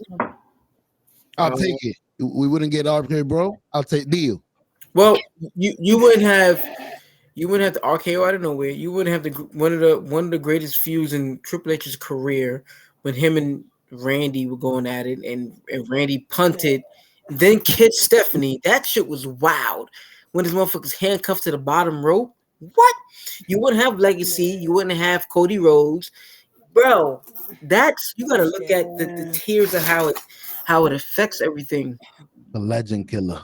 When you RKO Hogan on the chocolate on the hood of the car out of nowhere, bro. That shit had me talking to right after he was hitting on his. He was talking to Brooke. Brooke was talking to Hogan. He came up, bang. He said dead in her face. Then walked, bro. Cold blooded, man. Damn. So the Shield. Let's erase the Shield. Hell no. You can't erase the Shield. You erase the Shield. I said this in the group chat. The only ones who ruined this is how I feel about this, right? You can destroy the Shield, but at the end of the day, Roman Reigns, you might not get Seth Rollins, you might not get Jon Moxley, but at the end of the day, you're still gonna get Roman Reigns. Why? No, because he's part of a Samoan dynasty. Yeah. You made to lead the way he debuted, but the simplicity that he's still part of is essentially a bloodline that is the Samoan dynasty bloodline.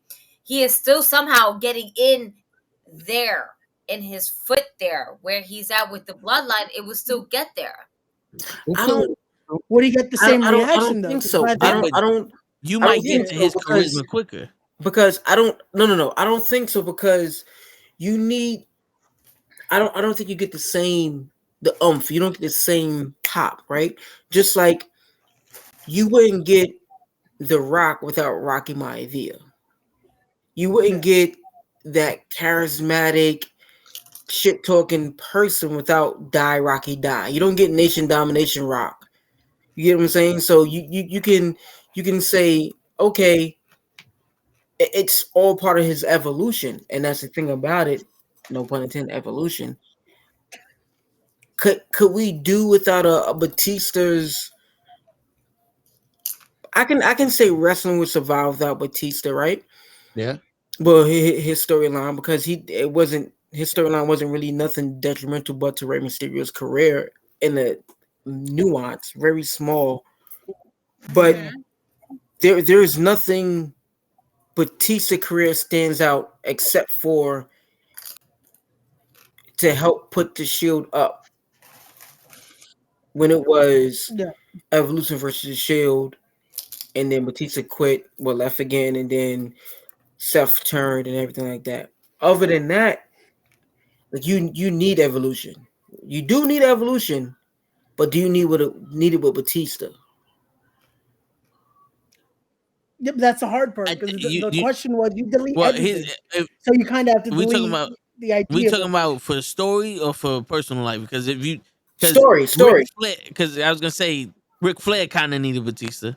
Remember, at that point he was the most depressed and also like he didn't think he deserved this shit at that time. Check this out, right? Now, could they have put Wild Crazy, right? They could have put, and I think it would have made for a better story if they would have put Triple H, Flair, Orton, and Test in Evolution as a bodyguard. No, just put him in that Batista spot, right? Because it's like he's still a quote unquote young guy, but not really young, but he's like that in between, right? It's a big muscle. Right. Or instead of Batista, what about a Sean O'Hare? Ooh, rest in peace. But wasn't Sean O'Hare going through those problems with drugs? But once again, you got Triple H and Flair to help you through that shit.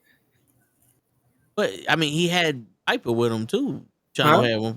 Didn't he have Piper with him? Sean O'Hare. But it's Piper. You know what I'm saying? It's not. Piper dealt with his own shit too, but it's like you got Flair and Triple H with you, who haven't. The worst thing Flair had was gambling and alcohol, right? And big swinging. And big swinging. Yeah. Swinging is ding lang. You know what I mean? Helicopter dick energy. Right. but I like testing that fold and the whole flipping of the being supposed to be Stephanie's husband type, whatever, flipping that, and that can easily be a good story. Flipping back, like you can make that full circle easy. That's easy writing there. You can be like, the only reason why I joined was to infiltrate to see how you do, so I could flip it on you, and now I know all your moves. That's an easy feud right there. You can easily flip that. You know what I mean? But so we're agreeing. We're deleting Batista. But we got Batista. Shit, it could have been John Cena, but it could have been Brock. But they wanted Brock by himself. But damn, Brock would have been good. I'm gonna Evolution? say I don't think he'd have fit. Just his personality alone, he don't like people. Yeah, he don't like people. So he would have been the muscle. You don't like nobody, kill everybody for us. He wouldn't have wanted to travel with them. He would have been like, I'll meet you over here. I'm gonna say Evolution only because I think Orton would have found his way with Triple H and Flair somehow. So I'm gonna say Evolution because we had Deacon Batista, and that was dope. I don't care what nobody say. Being a muscle, a pastor, what? I think that shit was fire. Deacon Batista with the goddamn chain, with the offering box around his neck, and he making people give up dollars in the audience. Come on, man. He had one of the best theme songs too, by the way. His theme song, fire. Listen, I walk alone. Yeah, it was dope, man. I think that should have been Batista's like revealed to the WWE universe, Deacon Batista, because I don't forget it. You know what I'm saying? Like when he was in OVW, he's a demon. Now he's a deacon. Yeah. Like what the fuck? Now he's a monster. Like which one is it? The Beast. Like yo, you're picking all these acronyms for him being this force to be reckoned with. Let him be that fucking force to be reckoned with. You have him as a demon, then you put him a deacon, because a deacon is the one who makes sure the pastor's good, which is kind of like a force to be reckoned with, and then you turn him back the Beast Batista. All these acronyms. Let him be that. Let him be. But let him be like an animal. Let him be an animal. if we get rid of the evolution, then we don't get Drax. Yes, we do. Not from Batista. Yeah, we do. You know why we do? Because he's always wanted to be an actor. So we're gonna Yeah, get but I don't think he would have made it as far as Batista. no, as Deacon Batista. But because he it doesn't matter. He still wanted to be an actor. That acting ability has nothing to do with his wrestling career. Well, you never know because he could have learned some of that stuff from. I think it has to do just from Flair. No, but what I'm saying is because he was in a movie. What movie? I forgot what movie it was. It was a movie with Jean-Claude Van Damme, and he was the muscle in that movie.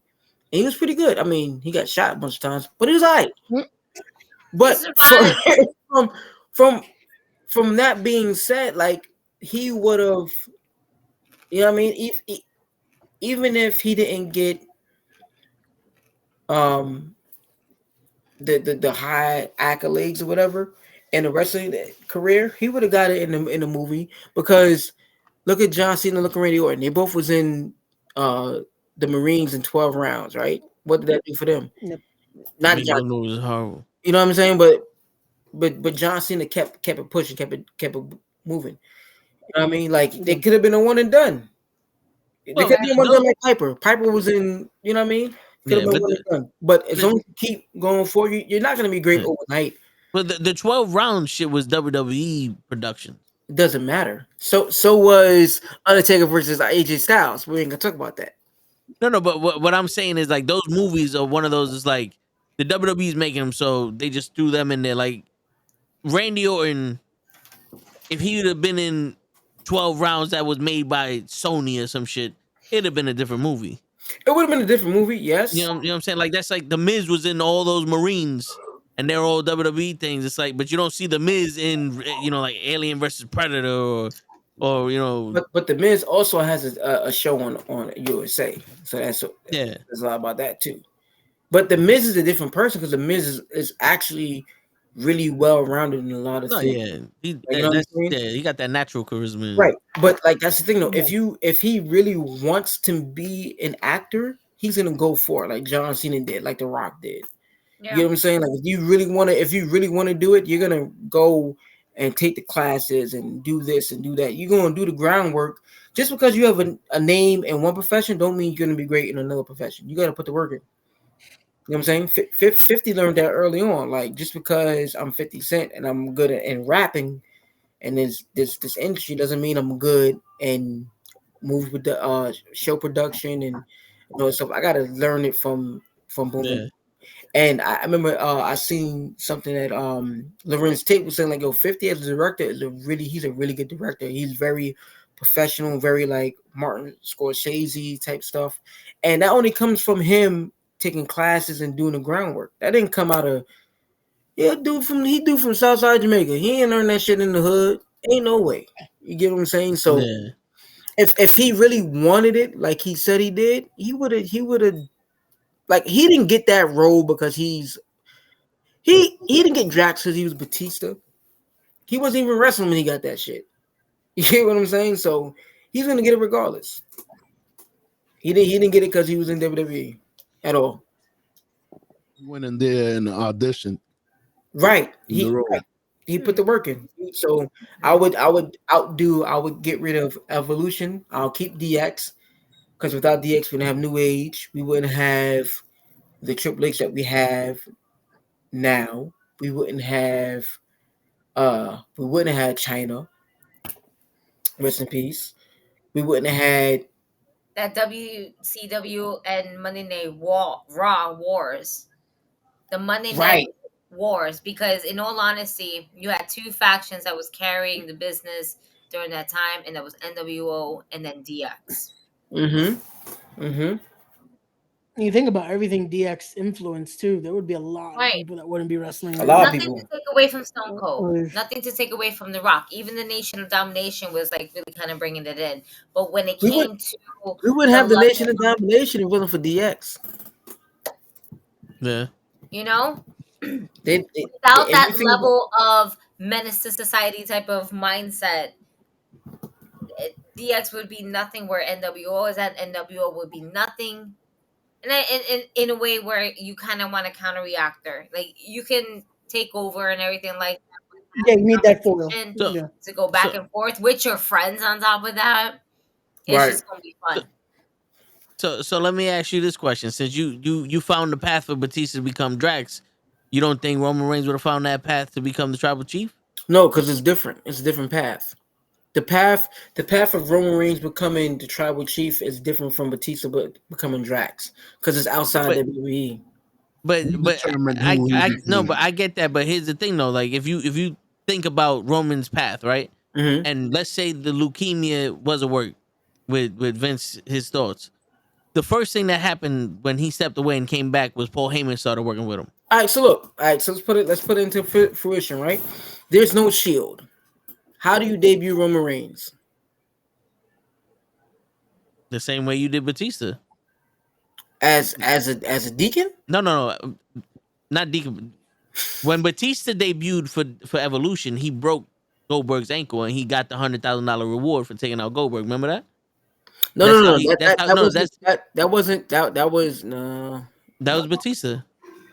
They thought it was supposed to be Mark Henry because they gave the money to Mark Henry. Mark Henry didn't do it, and Batista came back and then smashed Goldberg's ankle with the chair. That was when he debuted. No, that was him coming back. He debuted before and he got injured. Him and Randy got injured in a dark match with the Dudley Boys. That was him being reintroduced. He debuted before that, but I would the same way that you did the shit where the Shield came out and helped out CM Punk against Ryback. Was it Ryback? Yep. Yeah. Ryback and Zeno. Was that? Yeah, you could see him. You can do that with Roman Reigns, or just have Roman Reigns come out with his own. Because a lot of people say that he has the charisma. He had the most charisma in any place. They just didn't show it as him in the Shield. No, he didn't have it yet. Just automatically make him Jay and Jimmy's cousin. Right. So in the Shield, right? When you can have charisma, right? But if your charisma is overshadowed by two other people, then your charisma is not at that level yet. You could have it as a single superstar, you can have that charisma all day. But if your charisma can't be seen with two other people there, because think about it, right? I mean, it's different, bro. So look, think about it, right? Think about he was the Billy Gunn in Shield. No, I was about to say he's a Billy Gunn in Shield, right? When Billy Gunn was by himself, what did he do? He got buried by the Rock, and he right. You can't. Right. You can't. No, but it happened. I equated because he only had 2 words. Right. It happened too quick. They broke it too quick. So there was no growth. There was no nothing. Right. Now, even Billy Gunn with his fake brother, he had no charisma. Billy Gunn has never been that charisma guy. He's never been the mic guy, never been that guy, right? Yeah, but I equated him to Billy Gunn because Billy Gunn just said "suck it," and Roman Reigns just said "believe that" after Seth Rollins and Moxley. Right, but a lot of promos. No, I get that, but a lot of people don't know that the Roman Reigns that we see now, that was what Roman had when he was in FCW. That was his gimmick in FCW, like this that. But he had to. You have to learn how to bring it out of the person, right? So without the Shield, there's no way for him to navigate that. Let me see how Seth is being so charismatic without really trying. Let me see how Dean is doing without being. He had to learn that. So if you have no Shield and you just put him out there and all right, cool, boom, you're gonna be the muscle, or you're gonna be the guy who cashes in on something or whatever it's like that. What do you say? And if he doesn't have it, and if he's talking this talk like I'm this, that, who the fuck are you? You don't know. You have to set the precedence of, okay, the only reason why they broke up the Shield and they put Roman by himself is because people cheered Roman when he didn't talk. They wanted to hear what he had to say. Well, they also cheered Roman because his feud with CM Punk was more. No. But listen. Emphasizing beforehand, right? When they showed the 3, Seth spoke. Well, Dean spoke. Seth said something, and Roman. They showed a picture of Roman. They cheered for Roman. They loudest cheer. Roman didn't say shit. Boom. Right. They did that whole interview. Michael Cole was talking, and then Roman like I said, I'll talk when I need to talk. Everybody, like, oh shit! So now you're drawing people in for when he needs to talk, and then when they cut the shield, when they broke him up, all right, Roman talk. He was bombing, tanking. That's like John Cena said. I'm only here because you can't do your job. You need to bring it. You need to pull it out of somebody. If they would have brought him and put him by himself, there's no need for John Cena to fight him. There's no need for him to fight John Cena. There's no need for that. You got to bring that out of people, and that's the only thing. Like but like, Cena didn't bring it out of him. Sucker and succotash. No, he Cena didn't bring it out of him, but he helped him. Paul Heyman helped him the most. No, he helped him just like how The Rock helped Cena. Yeah. We don't want to see it, but he helped him.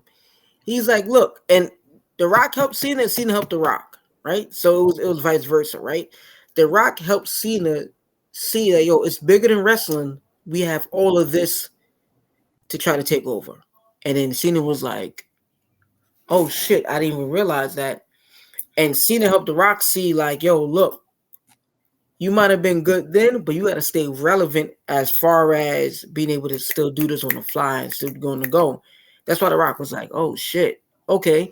That's why The Rock keeps coming back low key here and there, because it's like, because what Cena showed him, and Cena's able to go out and do the movies and be fucking pacemaker and do all this bullshit because what The Rock showed him. Like, yo, look, it's bigger than just this ring and here. We can reach millions by doing this. Thousands, you know what I mean? 100 million thousands doing this. So it was like, oh, okay, boom. So they helped one another. But it wasn't until after that first feud that they did, the first once in a lifetime bullshit, when they was like, yo, this is really good, let's do it again. When they realized, yo, we can do more, we can do this, we can do that. All right, cool. Let's elevate. Let's boom, boom, boom, boom. It's two to tangle, but you only can learn from somebody who's been further than you. You know what I mean? I don't think Roman would have been able to be where the bloodline is at now for him to bring things up, bring them to a level where they're performing like he knows they can perform because he lived with them and everything like that. A lot of times people be shy to show who they are. Me, man, I would be with Auntie and she'd be like, yo, bro, you're mad stupid, you're mad funny. The world needs to see that. And I'm like, they gonna get what I give them. Nah, you need to show more. And that's what it is. You need somebody to bring that out of you. You can do but so much by yourself, but if you're just stuck in your box, you're not gonna get bigger than your box. You're only gonna stay within that box. You know what I mean? You gonna think you're the man.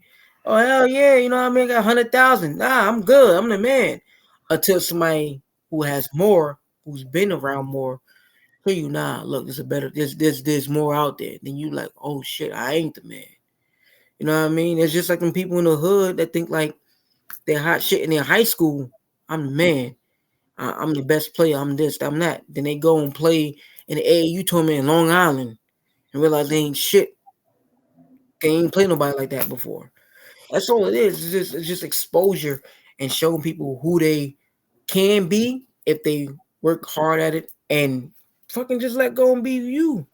Be you. Like, yo, you're likable. You're a funny motherfucker. Just show that shit. Like, nah, I'm just gonna show this little pinky of me. I mean, that's all I'm gonna show.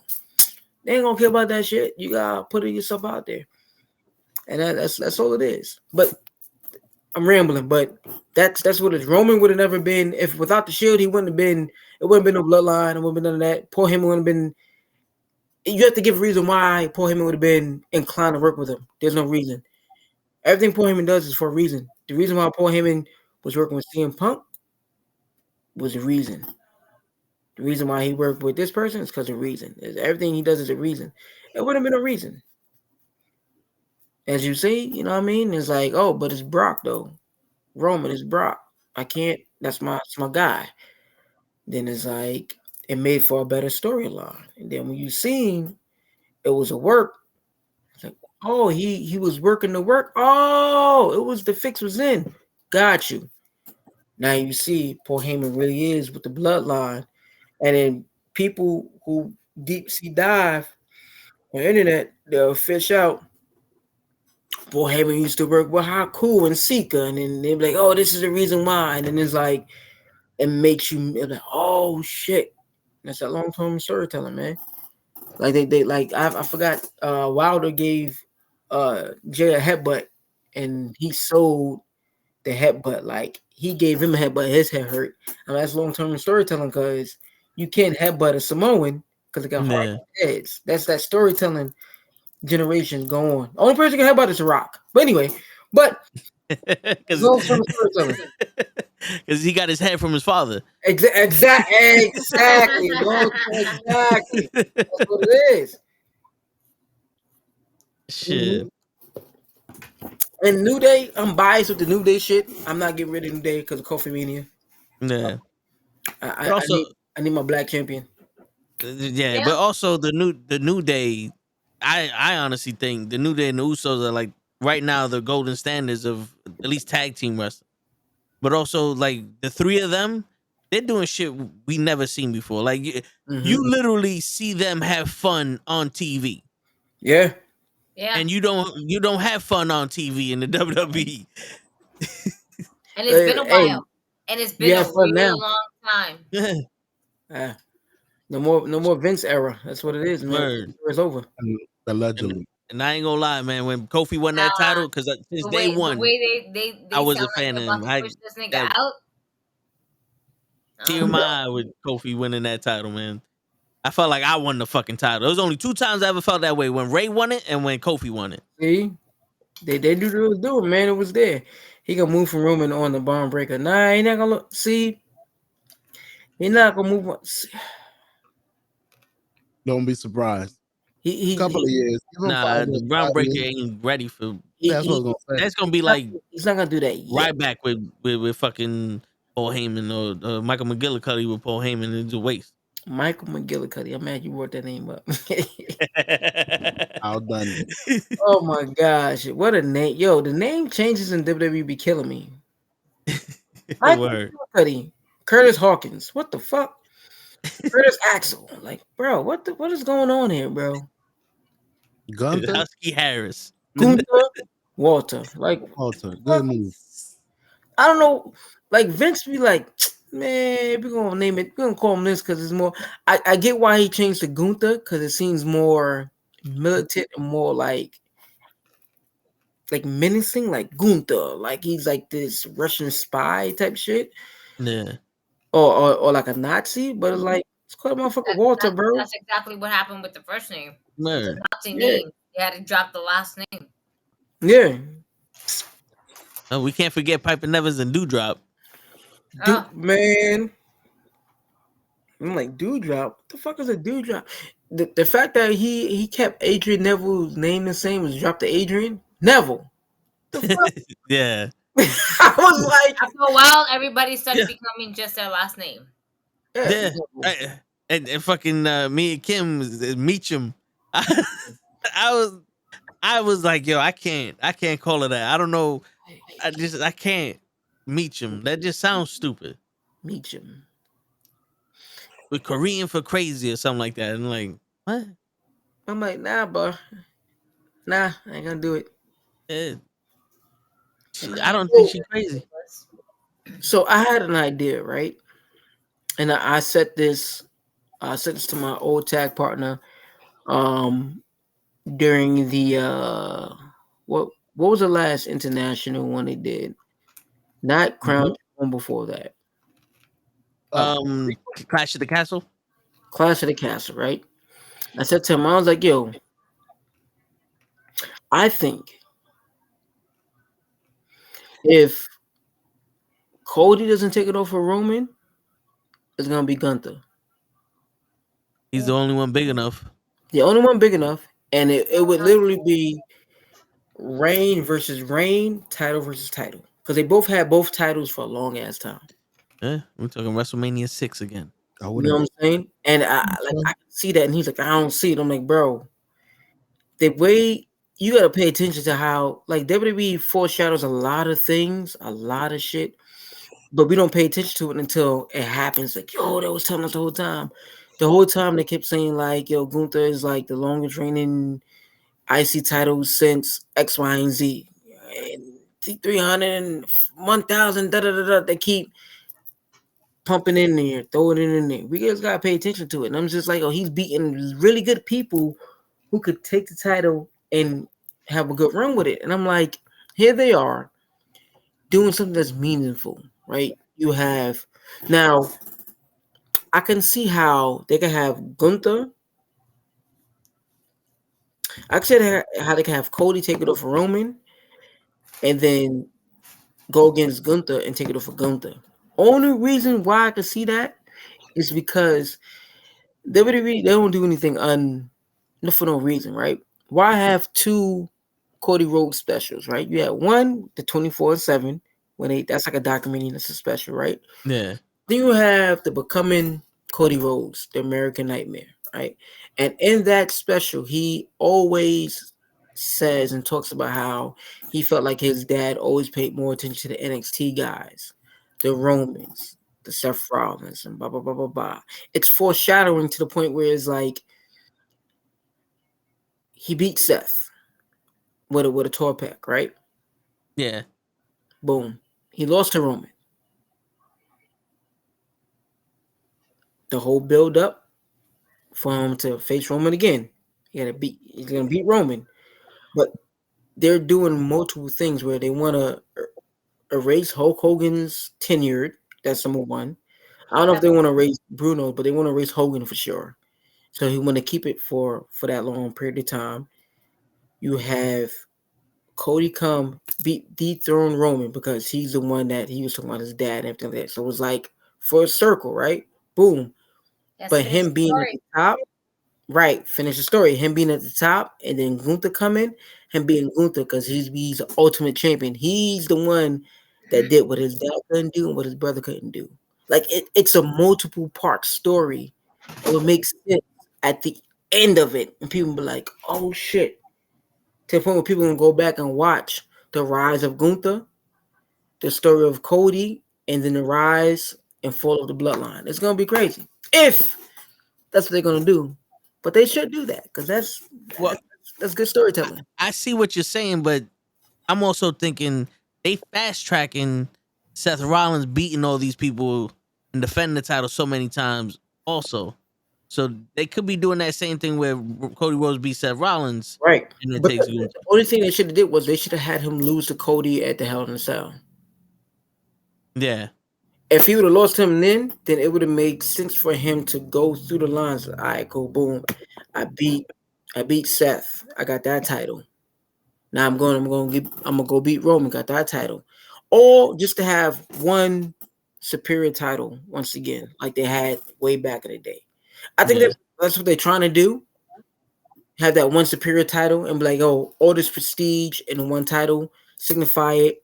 So when you win that, you the man.